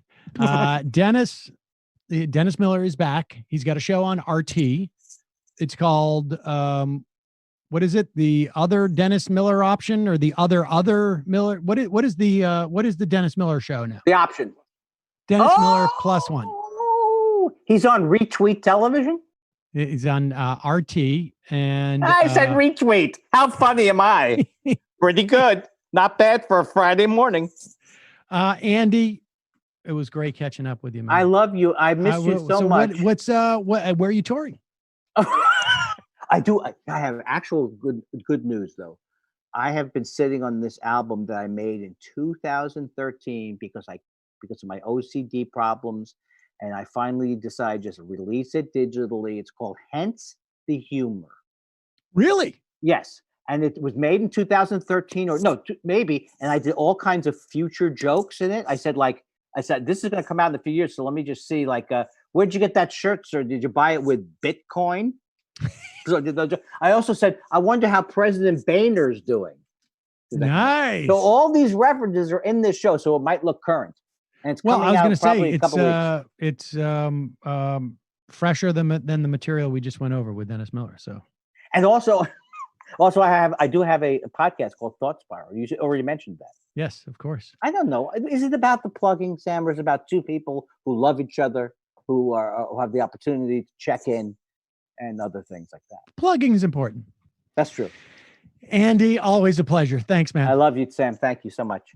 All right, folks, we're going to take a quick break here and head into the fun half we're going to do a short fun half show. But before we do, want to remind you, I'm excited to introduce you to what is one of the coolest sponsors we have ever had, the one that Mile and I enjoy, Hunt a Killer. It's murder mystery subscription box, one of the most unique games out there, and brings the fun of an escape room to your home. Go to huntakiller.com/majority. Use the promo code majority at checkout for 20% off your first box. It's huntakiller.com/majority with promo code majority. Folks, we're going to take a quick break and head into the fun half. Just a reminder, it is your support that makes this show possible. You can become a member at jointhemajorityreport.com. Also, don't forget, sign up for the AM Quickie every morning.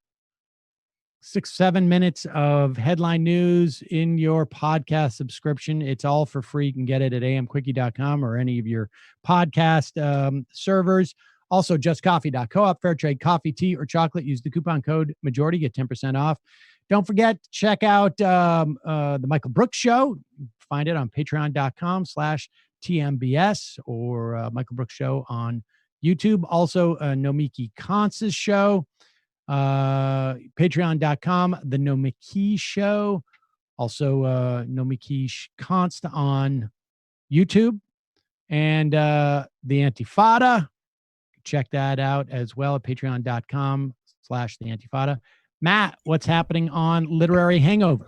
Yeah, patreon.com/literary hangover. We did another episode related to Bacon's Rebellion. So if you don't know what Bacon's Rebellion is, you'll get a good background there. All right, quick break. Come back. We'll take a couple calls, maybe a couple IMs, and do the fun half.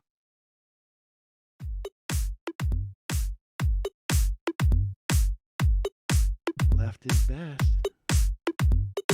Jamie and I may have a disagreement. Yeah, you can't just say whatever you want about people just because you're rich. I have an absolute right to mock them on YouTube. He's up there buggy whipping like he's the boss. I am not your employer. You know, I'm tired of the negativity. I'm sorry. I didn't mean to upset you. You're nervous? You're a little bit upset? You're riled up? Yeah, maybe you should rethink your defense of that, you fucking idiots. We're just going to get rid of you. All right. But dude. You want to smoke this joint? Yes. Do you feel like you are a dinosaur?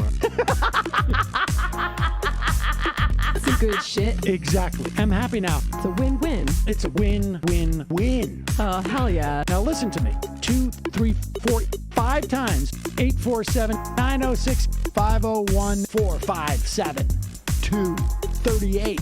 56, 27, 1/2, 5/8, 3.9 billion. Wow. He's the ultimate math nerd. Don't you see? Why don't you get a real job instead of spewing vitriol and hatred, you left-wing Limbaugh? Everybody's taking their dumb juice today. Come on, Sammy. Dance, dance, dance. Ooh.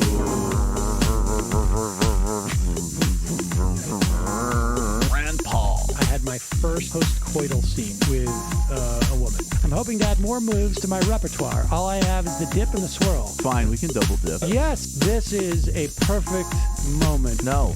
Wait, what? You make under $1 million a year. You're scum. You're nothing. Excuse me? Fuck you, you fucking liberal elite. I think you belong in jail.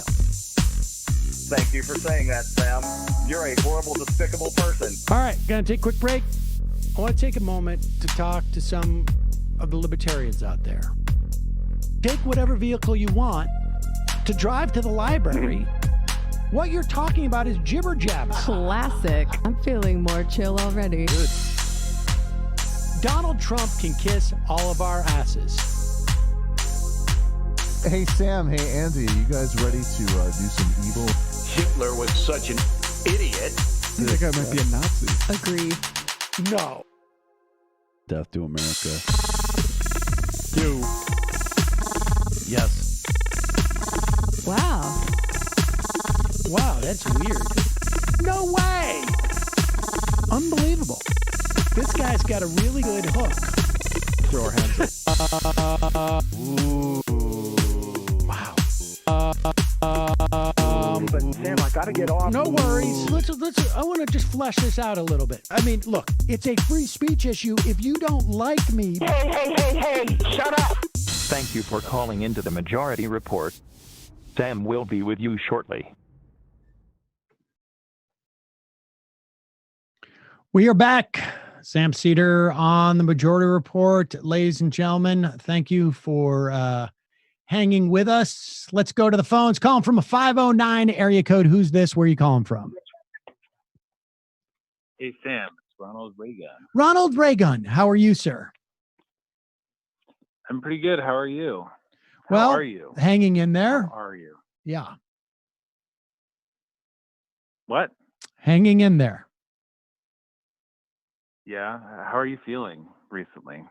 Are you doing okay? Yeah. Why? Do I not look okay?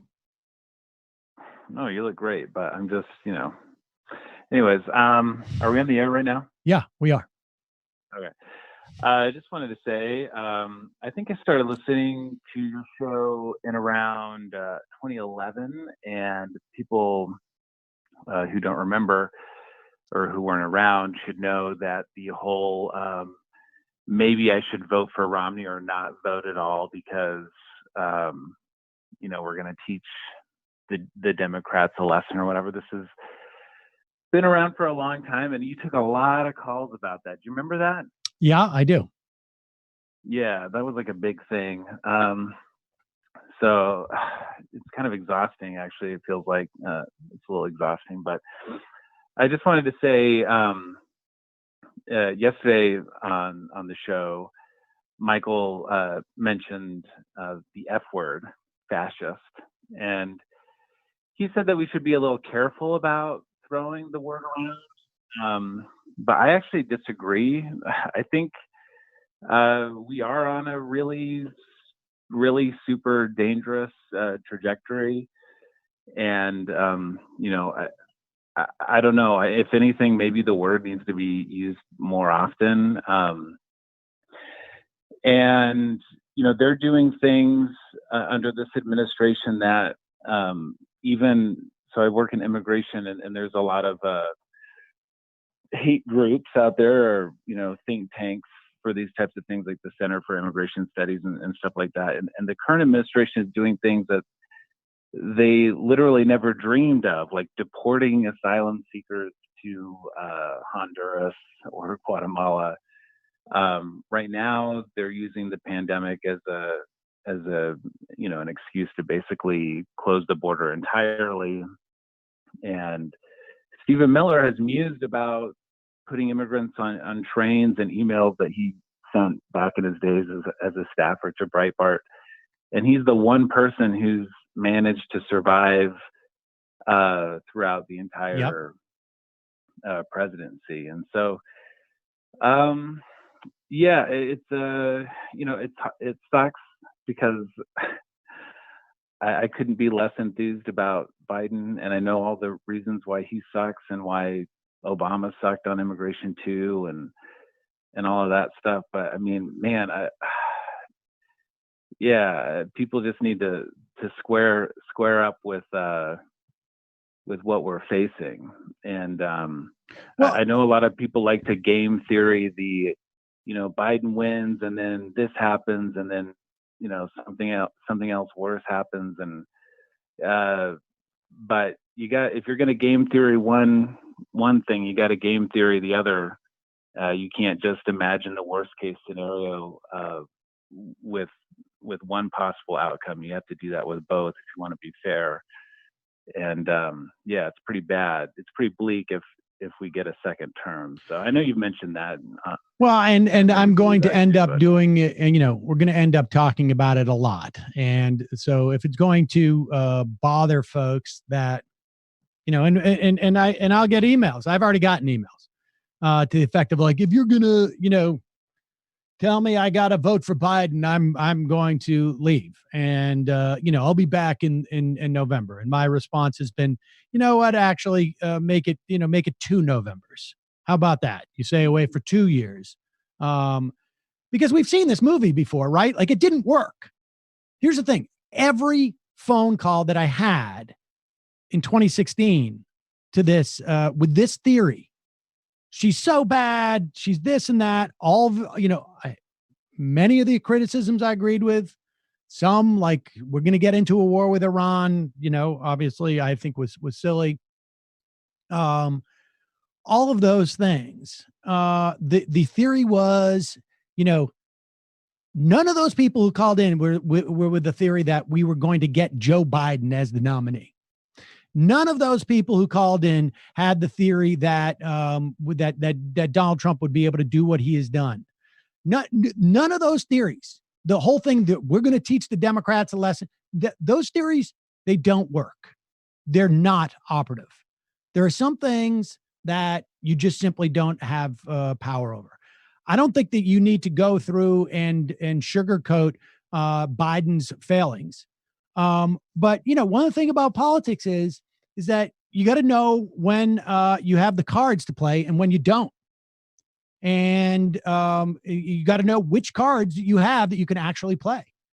Now, you are more sensitive to this because you are literally looking at those folks in our society who are the canaries in the coal mine. And it doesn't necessarily mean that there's enough gas in the coal mine to kill everybody. Could be just enough to kill the canaries. But you see that on a daily basis. Other people don't see it, or it's not, relevant enough to them. But right, you had somebody call a couple of weeks ago, and he said, he just couldn't bring himself to vote for Biden because he's got kids going to college, and college is expensive, and he has some very legitimate concerns, and as far as he could tell, Biden wasn't offering to solve any of those problems. But what should set a liberal or a leftist or whatever you want to call it apart from a Republican normally is that we're able to think beyond our own self-interest and imagine, the suffering of other people. At least normally that's the case. And so I would encourage that guy, who my student loans still, like, almost 10 years out of law school, it's like a mortgage, basically. I'm very sympathetic to all of these issues. First of all, I don't think Trump's going to do better, but also I meet people every day whose lives will objectively and definitively be worse in extreme ways if this thing goes one way and not the other. And so maybe your life will be materially the same, or maybe Biden just doesn't do it for you. I'm sympathetic to that because, frankly, he doesn't do a lot for me either. I get that, but there are millions of people. They're real people. They're not. This isn't a game. It's not some sort of imaginary thing. Who, even in light of the failures on immigration of the Obama administration, people who will who will be harmed. Well, you're in the best position to assess that too. because you were an immigration lawyer during those years. And obviously with tremendous critique of Obama during those years, but you're seeing that it's worse. I mean, on some level, and in terms of like the fascist thing, like, look, I don't know. I mean, let's put it this way: if we were to head down that road, this is the road we would start. This is the path we would start on. That doesn't necessarily mean that we're going to get there, but that the most famous piece of prose out of the Holocaust that I remember learning as a kid, because I went to Hebrew school and that was basically all that we did. I mean, not all, but that was a big part of it. Was first they came for the communists, and I didn't say anything because I wasn't one. Then they came for the socialists and the trade unionists, and then they came for the Jews. And when they came for me, there was no one left on some level. I mean, that what we're talking about is first they come for the immigrants, and we have seen that. And then there was stuff. The Trump administration was contemplating putting out a national directive that people with cognitive challenges, or that, people with like, sort of either handicaps, physical handicaps, challenges, or mental challenges should be the first people to not get ventilators. They literally were pushing that in the Trump administration. People can go Google it. I mean, I don't know where else it starts, if not with these folks. And just because it hasn't progressed past a certain point, I mean, I don't know. But there is no doubt in my mind. Well, first of all, like here's the other part that bothers me about this conversation. And I God, I'm hoping we're not going to have it. And I'm not going to engage. I'm going to try and avoid it as much as possible. We're just too far out as far as I'm concerned. And I think a lot of people are going to come around. But what is the theory about what you're doing is going to do, like, in politics? I mean, look, I get it from the perspective of like, I don't want to be known as somebody who votes for Biden. I can understand the efficacy of that in certain narrow circumstances. But like, what is the value proposition here? What is the strategy behind I'm not going to vote for Biden? Like, I don't understand what the strategy is. Right. Well, especially when you consider the cost benefit. So, well, that's all I'm talking about. I guess there are some places where you will have to wait in line, and that's the cost. But in the most extreme circumstances, you're talking about an afternoon of your life in line to cast a vote. That's the cost. Well, presumably you're going to vote for your congressperson too, right? And some other things. So it's not just about like I want to know what the theory is behind this. If you're concerned about politics, like, what's the theory behind not voting for Biden? I can understand the theory, even of like saying like, getting on Twitter and saying like, I'm not going to vote for Biden. Although right now I don't know what the option is. Like it made more sense to me 5 days ago when people would say that, because, maybe something happens with the primary, but there's nobody else running right now. Right. Yeah. I don't know. I guess I'll ask you this question and then I'll hang up. So you mentioned that it's fair to be critical of Biden, and there's lots to be critical of, and we obviously, if he were to win, have to hold his feet to the fire. And just as a side note, one advantage of having a Democrat in the White House is that you actually get to like have a voice in the room, and you'll probably get shouted out a lot of the time. But under the current administration, I mean, they're not even meeting with anyone who's remotely in the same camp as we are. But anyhow, given that it is the prime, or the practically the general now, to what degree should we be mindful of our critiques? Because I know the tendency might be for some people to really lean into the critiques, and that could, theoretically suppress the vote or support for Joe Biden. So I know we have to be honest and real about him and his shortcomings and the shortcomings of the party. But do we risk submarining the whole thing if we're too enthusiastic about that? That's my question. Well, I can say, I think, from my perspective, a critique of like Medicare at age 60, not enough. Right? As opposed to, I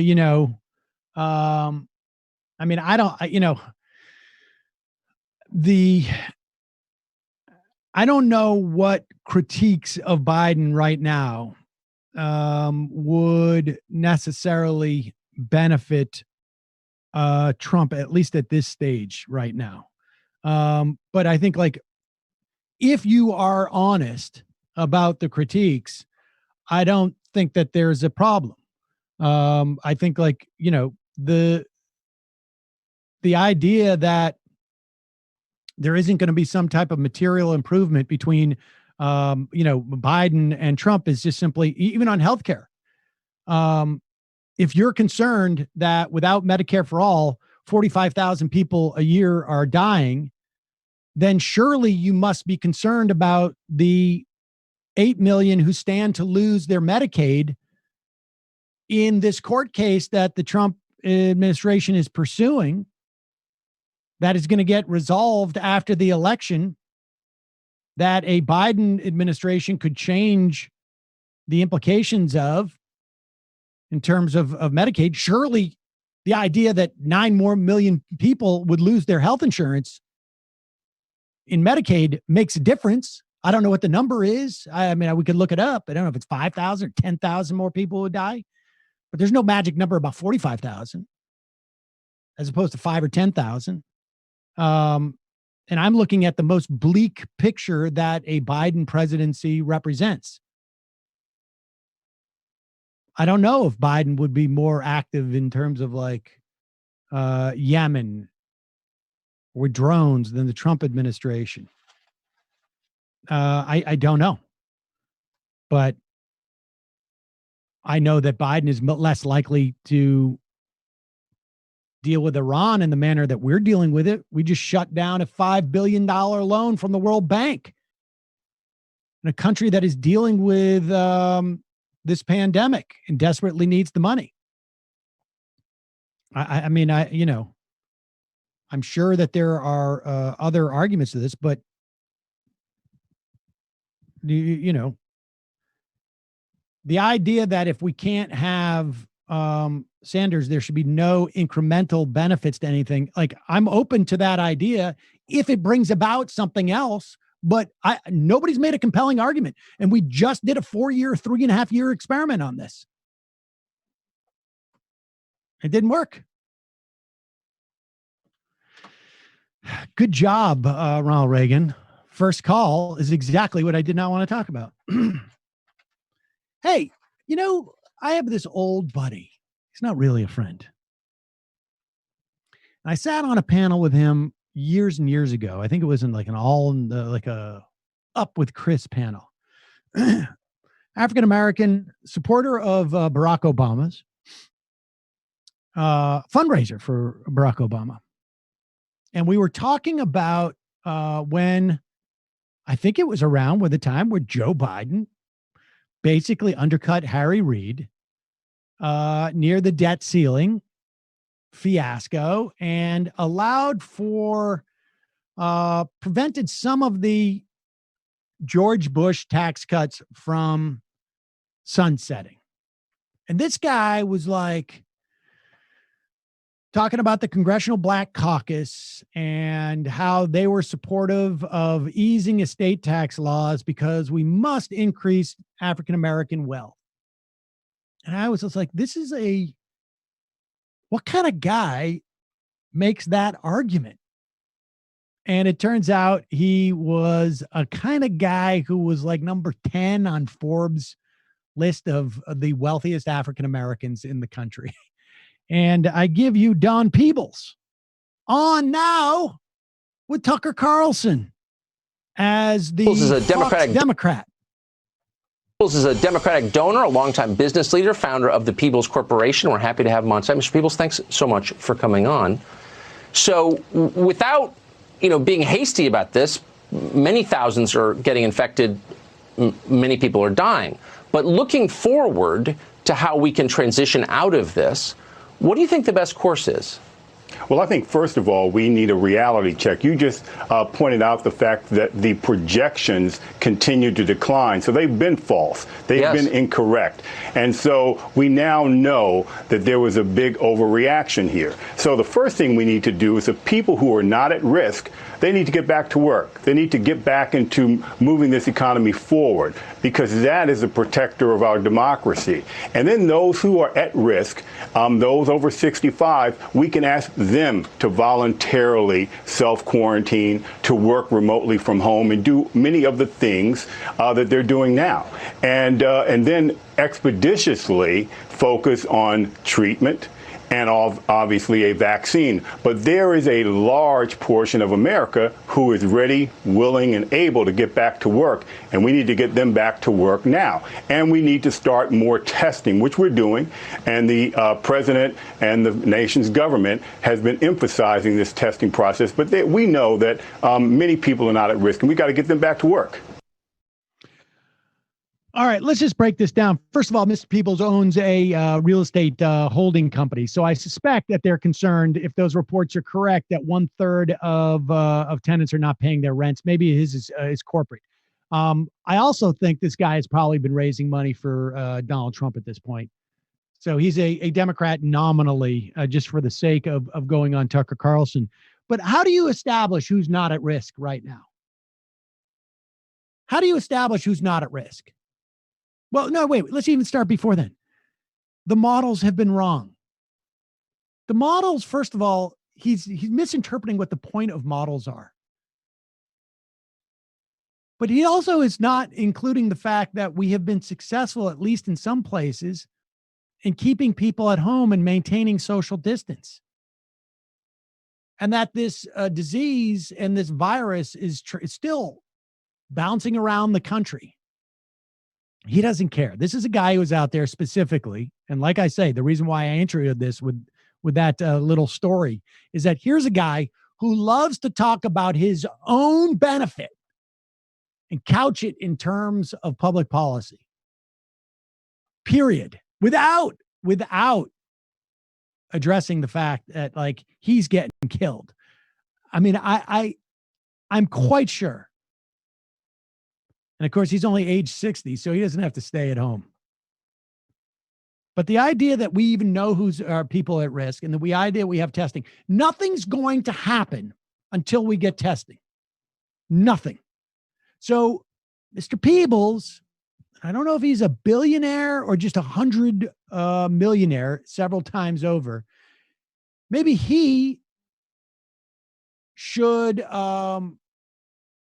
start throwing some of his cash into developing tests for people if it's so desperately necessary for him to get people out. Because it ain't going to work anyways other than that. But it's just fascinating how folks like that go around and hide where they're coming from, specifically to make it about other people. The idea that this is in some way proof that we overreacted is absurd. The reason why deaths are where they are at right now, and we don't know where they're going to end and where they're going to land. We're flattening the curve, right? We're flattening the curve, which means we're also elongating the period in which people are going to die. And we're doing that only so that we don't get overwhelmed. So we have no idea how many people are going to die. But the idea that we've been able to flatten the curve and therefore it's proof that we overreacted is just absurd. It's criminal. It's criminal for people to go on and talk about this stuff like that. But he doesn't care. He's got some cash on the line, so he's very, very upset. Calling from a 304 area code. Who's this? Where are you calling from? Oh, hey, is this me? Yeah, it is. Oh, awesome. Hi, this is Not Beanbag, KNOTT. from Ohio, long-time listener, first-time caller. Oh, well, good to hear. Thank you for calling. What's on your mind? Let's see. I'd like to report on kind of a trend that I've observed sort of out in the ether, so to speak. And I'd like to ask you a question about like how you would handle one aspect of that situation in particular. Okay. And I'll take the answer to that after I hang up. Great. And it might take 2 minutes or so to explain myself, but like I've written down what I want to say, so I won't ramble. Is that okay? Okay, go ahead. All righty. So one of the things that I've noticed, and it's like news to no one, that progressives have been disheartened due to Bernie's announcement on Wednesday and like the events of the 4 preceding weeks. But like I'm more concerned about how I'm seeing these emotions manifest into behaviors. And because of my background, I think I can explain why this is happening and what we can do about it. I'm an English teacher, and I've taken like thousands of kids through senior projects and stuff like that. And I'm of the opinion that if you want people, like young people or just people in general, to do something, you can't give them an excuse to think that it's hopeless, because they'll take it. And so I just wanted to say some things that I've noticed and some things that I've been doing. Like I feel like we need to respond to what we see and correct people, because if we just let things go, like there's still a chance that we can get something out of this. And if we just let things go, then we're going to end up with nothing. So like, first off, I guess I ended up rambling anyway. Like no primaries have been canceled. I've noticed that like people are saying that primaries have been canceled. And so, you know, just to say, if you see people saying that primaries been canceled, it hasn't. I've like looked things up for people on websites, said, hey, here's your state's primary calendar. See, there it is. It's been postponed. Some have gone to mail only, and they may not have in-person voting, but nothing's been canceled. I think that it's worth it, maybe, if we collectively are careful not to use the words dropped out, that we don't say quit, that we make a point of saying that Bernie suspended his campaign, and like maybe we should use that word and correct people who use any other word and explain what it means. That like he is still collecting delegates, that it's still worth it for him to collect delegates, that like it still sends a message. All right. Well, not being back. Wait a second. So let me just say this. I mean, I understand what you're saying. I don't think that there's any chance for Bernie Sanders to win the nomination now. Now, that's different from saying that there isn't value in him picking up more delegates as we go through. I think that Bernie Sanders will continue to wield power, at least some of it, within our politics. And I personally feel that the left grows more under a center left or a centrist administration than a far right one, because you're not threatening some basic stuff that people are afraid is in jeopardy. And it gives you more opportunity to ask for more. And so, you know, to the extent that I can be, you know, optimistic, it's only in that regard that Joe Biden is a much better foil for the left than Donald Trump, because there is too many people who are in the middle who are like, I'm afraid of going from the frying pan into the fire. And so, I mean, that's just, I think, the reality of it. But, you know, I don't think it makes sense to tell people there's still a chance that Sanders can win when that's not happening. Like I think. Oh, well, maybe, maybe I wasn't, it's not that like he can still win. It is just, that he can still collect delegates, and that there is a value in collecting delegates. Like, I don't think that there's any more than like the sliverest of a chance that he could win. Like, that's 1 in a million. But I'm saying that like he's not going to get delegates. He's not going to get as much of a chance to say what it is, or we're not going to get as much of a chance to give him as much say in the platform. He's only going to have so much say or anything like that if people don't actually show up and vote. If they are going to just give up hope. Right. I think I think that there's still. All right. I appreciate the call. I think, look, there is value for people to vote, particularly if it's vote by mail, and in particularly, as a lot of these are postponed to a time where it'll be hopefully safer to vote, without a doubt. Every bit of authority that you can give to Sanders is helpful. The idea that he was on, as many Sunday talk shows in the past 3 years, within 2 months, he had been on more than he had been in the past. That just means that more people are being exposed to the issue sets.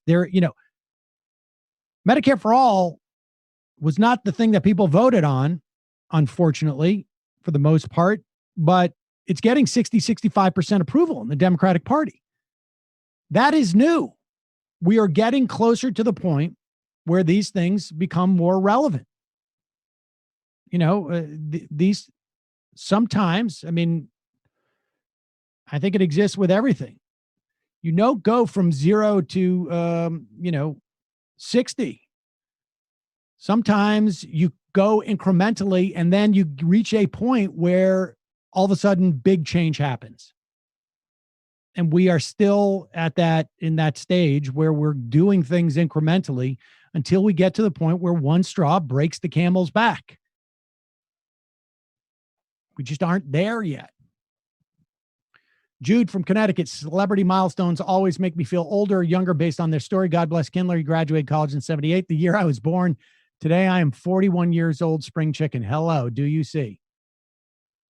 Thames Darwin, I've got good news, Sam. While you might be reluctant to let Mila cut your hair, Judaism can offer you out. Did you know? Jewish law forbids haircutting between Pesach and Shavuot. I did not know that. It's true. Only on Lag BaOmer can you have your haircut. So just make sure that Mila is with your mother on May 12th. I'll work on that.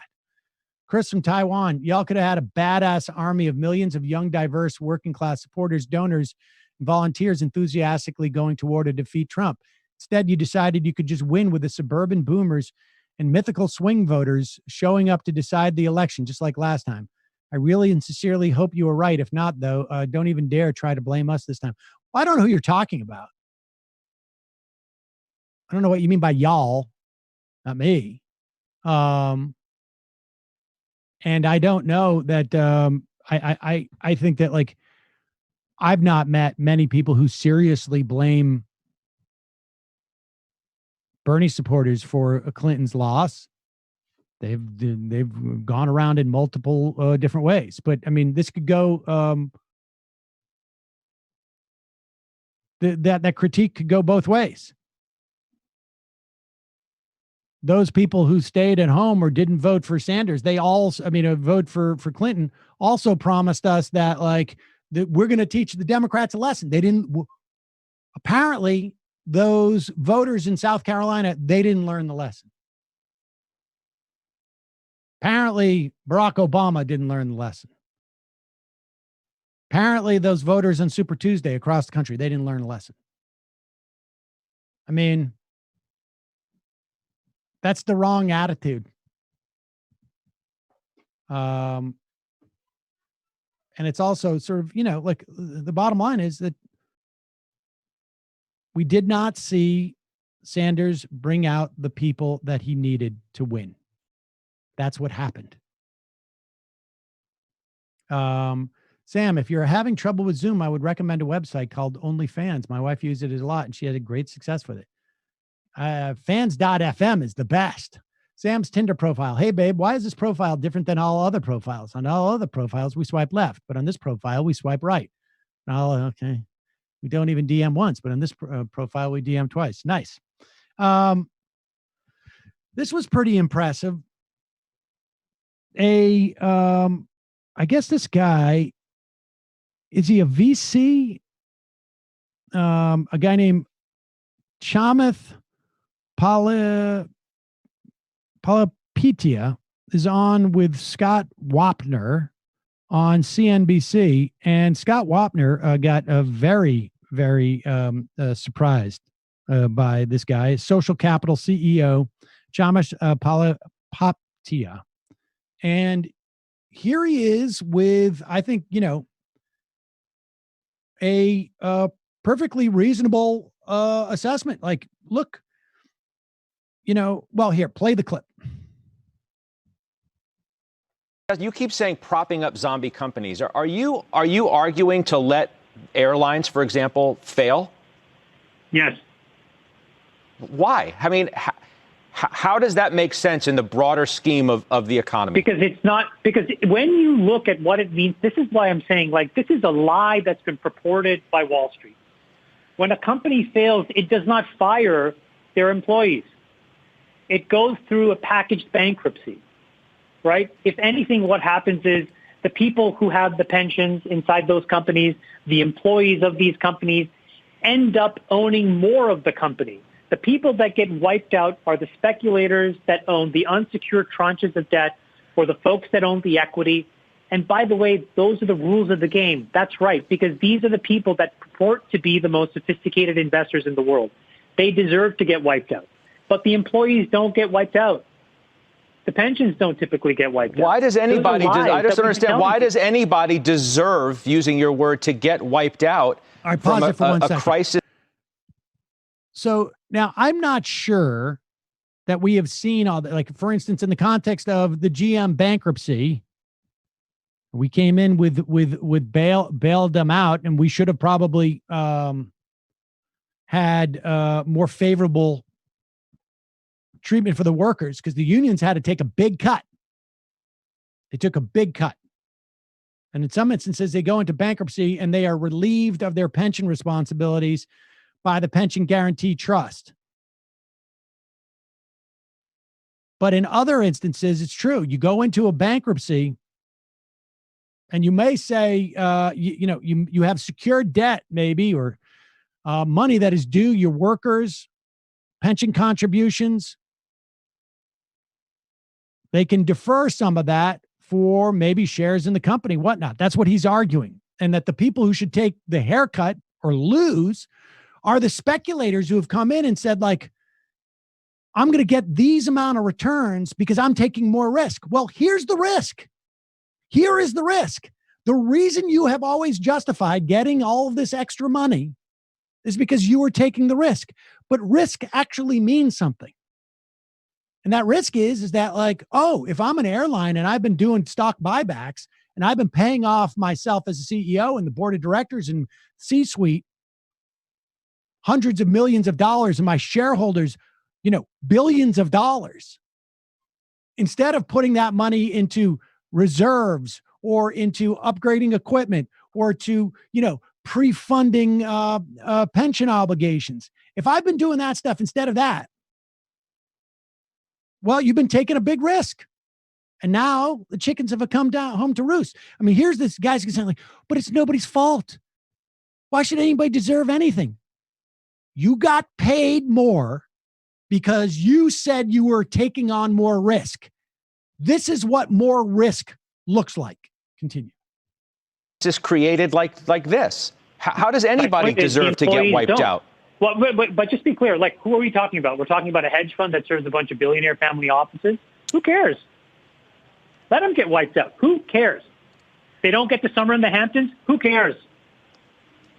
I mean, there are people. You don't think the employees? Hold on, Scott. You don't think the employees of these companies own stocks? I mean, own their stocks, own the company's stocks?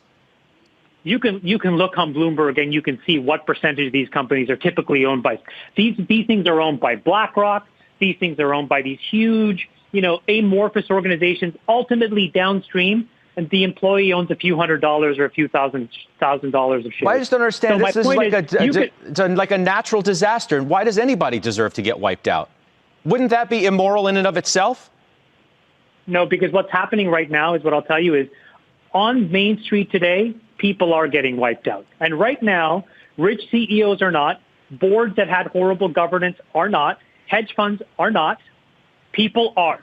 6 million people just this week alone basically saying, holy mackerel, I don't know how I'm going to make my own expenses for the next few weeks, days, months.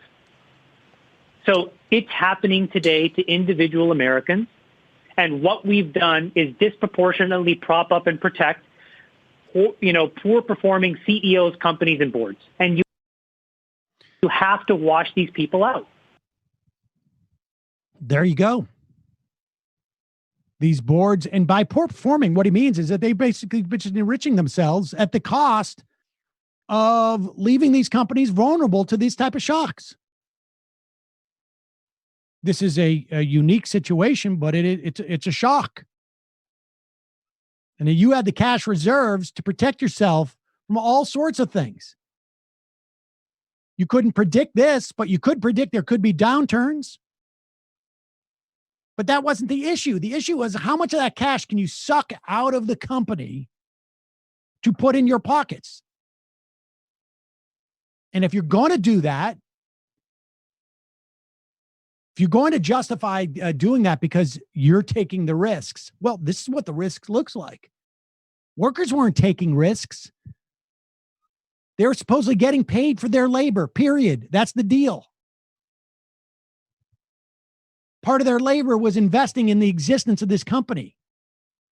Going forward, being able to pay them to work more. That's why they're not getting the same type of returns that you're getting. Those returns were a function of the risk that you were assuming. And now the risk went the wrong way. You lose. You made a bet. You got the odds. The bet did not pay off. That's the way we should be treating this. Instead, we have a stimulus that basically has just a huge, huge spigot of money that they can just turn the lever and it just flows out to these companies. Meanwhile, here is Fox and Friends. Is this Brian Kilmeade on Fox and Friends with Eugene Scalia, who is our labor secretary. And Kilmeade has a theory about all these people who are losing their job. You have to understand some of these restaurants and health clubs, the 75-25 doesn't work out. If they have to give 75% of the money to labor, they're not going to have any money to pay their bills and pay their rent and pay their lease and pay for equipment that they rent. So if the money's there, there's got to be flexibility given to the banks to allow small business to use it. Because right now, if they're going to put all that money to labor, they're not going to have a business to go back to. So do you see that? Do you see some flexibility there? Well, I think that the Treasury Department and the Small Business Administration, which have been running this program, have shown a lot of flexibility. There were some adjustments to the application form made early on that made it easier for people to apply. I just think the program has been functioning extraordinarily well. Its biggest challenge has been really its popularity. But not in those two areas.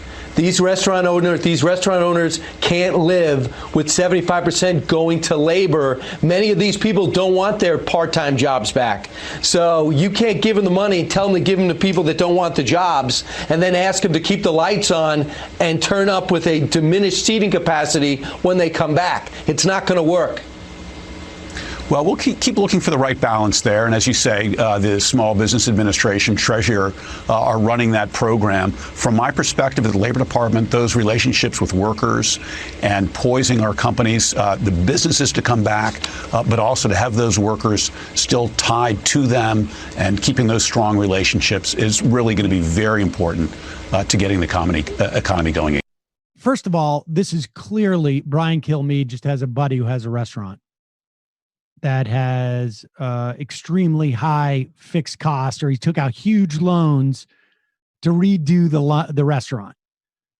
But the small business loans that Kilmeade is talking about, first of all, it's been a crap show for people trying to get this, because the banks,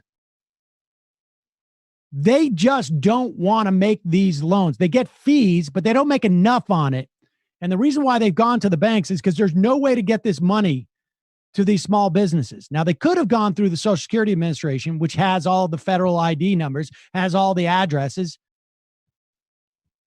knows what theoretically what the payroll is for a lot of these people. But when he's talking about 75%, he's only talking about grants. The Small Business Administration is giving 10 weeks worth of wages. They make the loan, and then you won't have to pay that back. If you are paying for wages and you're paying for rent on your small business, so for 2.5 months, those loans theoretically are going to be forgiven, which means it's a grant. You can borrow more money. You can borrow it, I think it's something like 3%. But Kilmeade wants more money to these small businesses for people who have taken out excessive debt. And he doesn't want it just so that they can pay off the debt. He wants it so that they can get the debt completely relinquished. But if that's the case, then you got to go to the banks. And you got to deal with the banks and their loans. If people don't want their jobs back, I don't even know what this means. Like, if you're a restaurant, you've done one of two things. You've either kept your employees on salary, or you've fired them. And if you fired them, they've gone and they've gotten unemployment, or they've applied for it. They certainly haven't gotten it at this point, depending on which state you're in. Some of these states are just a disaster. But if you've kept them on, you have the option of either firing them or not firing them, and getting that money for 10 weeks of paying for their payroll. If you fire them, they'll go on to unemployment, assuming it works, which is a big assumption. And if you don't fire them, you don't get that money. You don't get to keep that money in perpetuity. You can pay it off down the road at 3% interest, which is, 2-3% interest is nearly free money. But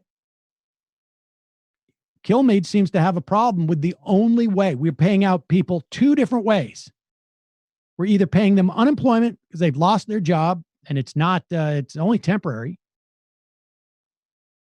And then we're either paying companies to keep them on payroll for 10 weeks. That's it. And then I guess, the means tested $1,200, that one-time thing that's going to go out that people aren't going to even see till April for half the people more. Kilmeade we can't countenance that. The idea that people are actually going to get their the ability to go out and pay for their rent. It's absurd. Lastly, there's been more and more labor actions that are going on because in many respects, again, it's the same thing that we were saying with Ronald Reagan. We called in a Donald Trump world. The most vulnerable are folks like immigrants, and depending on the context, people of color, broadly speaking, low income folks, people relying on things like Medicaid,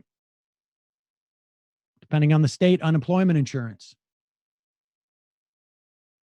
And I think there's also a lot of folks in the context of what's going on with coronavirus where they realize, like, man, my situation is even worse than I thought.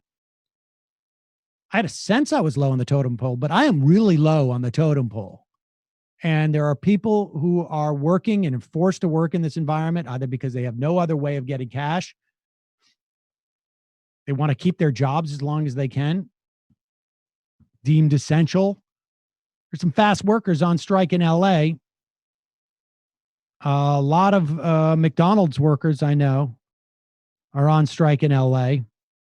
And we talked about, like, how do people strike in this situation? Well, in LA, they're doing it from their cars. Play this clip.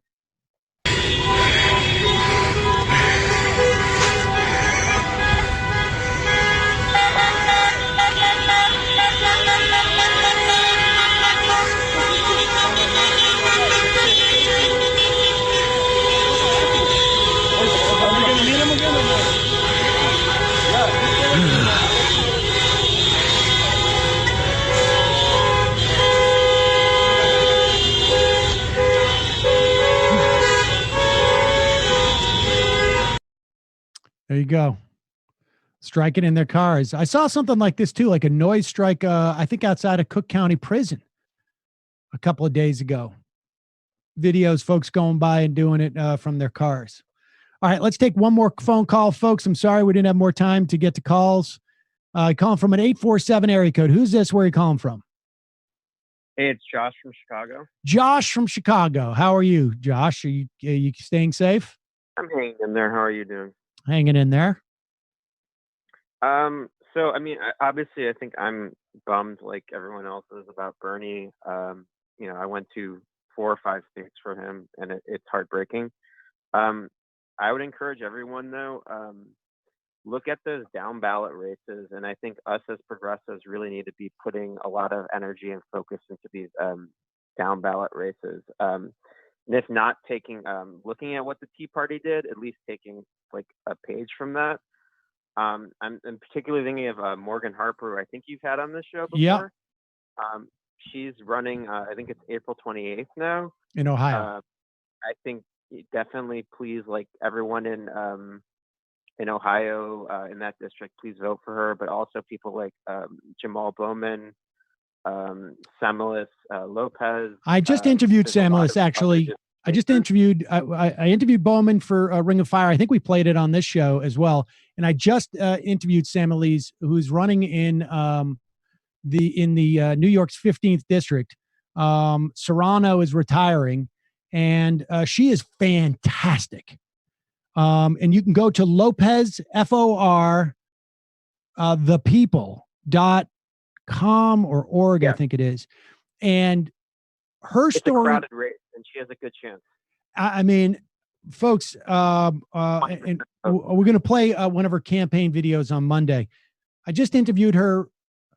I guess it was yesterday, and it's going to be, and the interview is going to be up on Ring of Fire. She is fantastic. Her story is amazing. She's incredibly bright, and would be an amazing addition. And again, it's like one of those races where, like you say, very crowded field.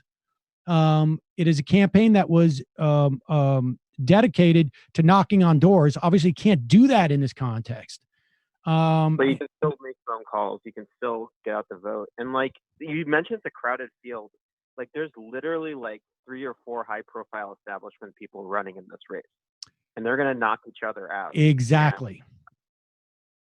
And I also, again, like there's like races too, like in Iowa for the Senate race, there's at least like a few establishment people running in that race that could allow Kimberly Graham to win, like Betsy Sweet in Maine. And I just like, these are the races that people need to look at to win, because I do think we can at least build up a healthy opposition party within the Democratic Party to oppose Biden. As much as that sucks, and as much as that makes me, especially thinking a month ago Bernie was going to get the nomination. I know. It's still Biden can at least, I don't know, he can succumb to some opposition. I mean, look, everywhere that we have had success in getting more progressive congressional candidates, it has been in races where it's been in the primaries, right? And the idea that if you think about why that is, it is because it has been in primaries where you're talking about a blue district for the most part. There is no threat to, you have neutralized that muscle in Democratic voters' brain that says like, I don't want to go from the frying pan into the fire. And so a Biden presidency offers that opportunity. There's a reason why Bernie did better, frankly, in 2016 than he did this time. And that was because Donald Trump was a theoretical threat. That was because the Republican was a theoretical threat, and people had the opportunity to decide between two different versions of what a Democratic candidate in presidency would look like. And that's the only, I mean, that, and I think that's, the reality of it. In this instance, just from a generic standpoint, regardless of what policies, Biden has, you understand on some level, like, why people are just terrified of another Trump term, and they go for the candidate that just on paper sounds like they can win.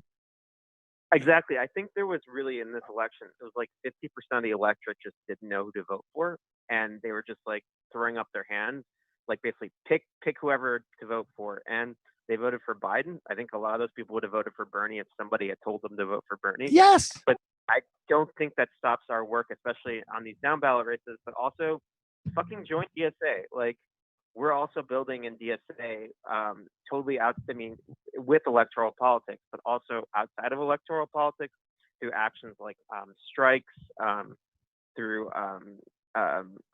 working in our communities, through housing work. We're building opposition to these, horrible austerity politics as well, just, outside of electoral politics. And make no mistake, there's going to be a tremendous amount of austerity coming your way, brought to you by the states. Mm-hmm. And people need to get engaged in that fight. There's a lot of work to be done. I think, people overestimated the, how much Bernie was going to be able to do. 80% of that work still needs to be done. And you don't have necessarily Bernie to do that at the presidential level, but that 80% of work still needs to be done. And until that work was done, nothing was going to happen there anyways. And so now it's just a matter of waiting. Maybe you're waiting 4 years, maybe you're waiting 8 years, but you build this stuff now, you'll get change on the ground, you'll get change in the states, and you'll get closer to where we want to get on a federal level. Appreciate the call, Josh. Yep. Hang in there. All right. 4 IMs and then we're out of here. D Maxim, Trump and Republicans are so horrible because Dem rightward slide facilitated it. Biden is the furthest right in my same age as you lifetime. What could be the cost of cooperating with neoliberal machinations be? I'm not sure I understand what that means. I'm not saying to cooperate with those machinations. It's not a question of cooperating. I don't follow that. Pizza historian, the DNC might not be capable of learning lessons, but getting their teeth kicked in this November will result in firings and new leadership, which is functionally the same thing. I'm sorry. Like, based upon what? Based upon what? Lefty contractor, just split my monthly donation to Bernie into a split for Shahid Buttar and Jess Skarain. There's still a chance to make progressive change in 2020. There you go. That's a good idea. Cosmo Myers, the teaching the Democratic Party lesson is stupid because they don't learn the lesson that you have to be more left. What they learn is they have to move further right. Look at the Democratic Party in the 80s. They learned the wrong lesson, switched to neoliberalism as the platform instead of making the argument that the last 50 years of Democratic politics made the lives better and was electorally successful, that being 32 to 76. I just think that it's like even a wrong frame to say that they learned a lesson. People went to where their support was. Sean Spin, every 4 years we're told we must vote for a centrist because some other group won't vote for our candidate. That argument seems to affect a lot of primary voters. If we always vote for their candidate in the end, how do we ever turn that dynamic around to favor our side? Because in the beginning, you get more of those voters to vote for your candidate.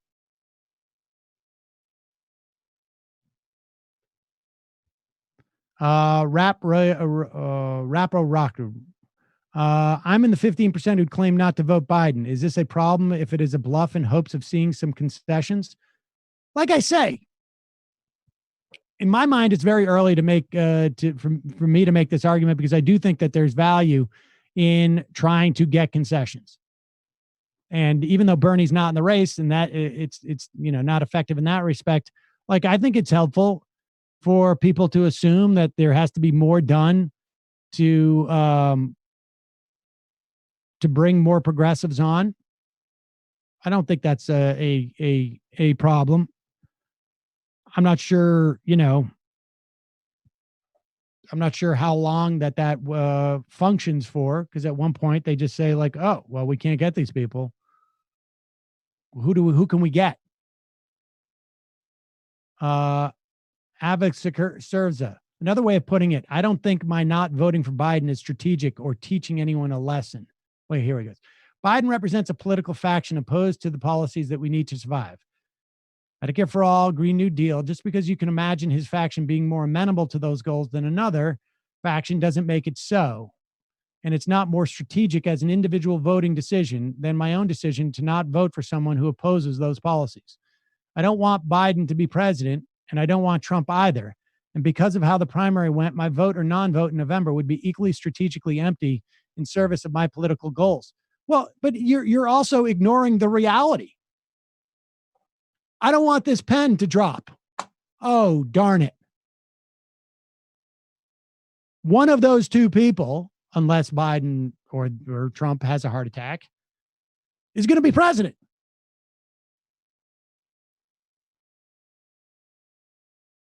It's going to be president. Your strategy, I don't want either one of these to be president, is doomed the moment that comes out of your mouth, because one of them will be. Oh God, I gotta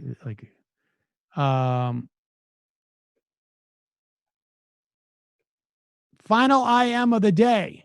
A Square, Sam, happy Passover. So grateful for you. And Andy, hope to hear Judy Gold again. And how is Digby? Would be a good thing to bring Eddie Glaude again. Yes, all those are good things. I talk to Digby every week on Ring of Fire, so it doesn't feel like I haven't talked to her in a while. But yes, Judy's up.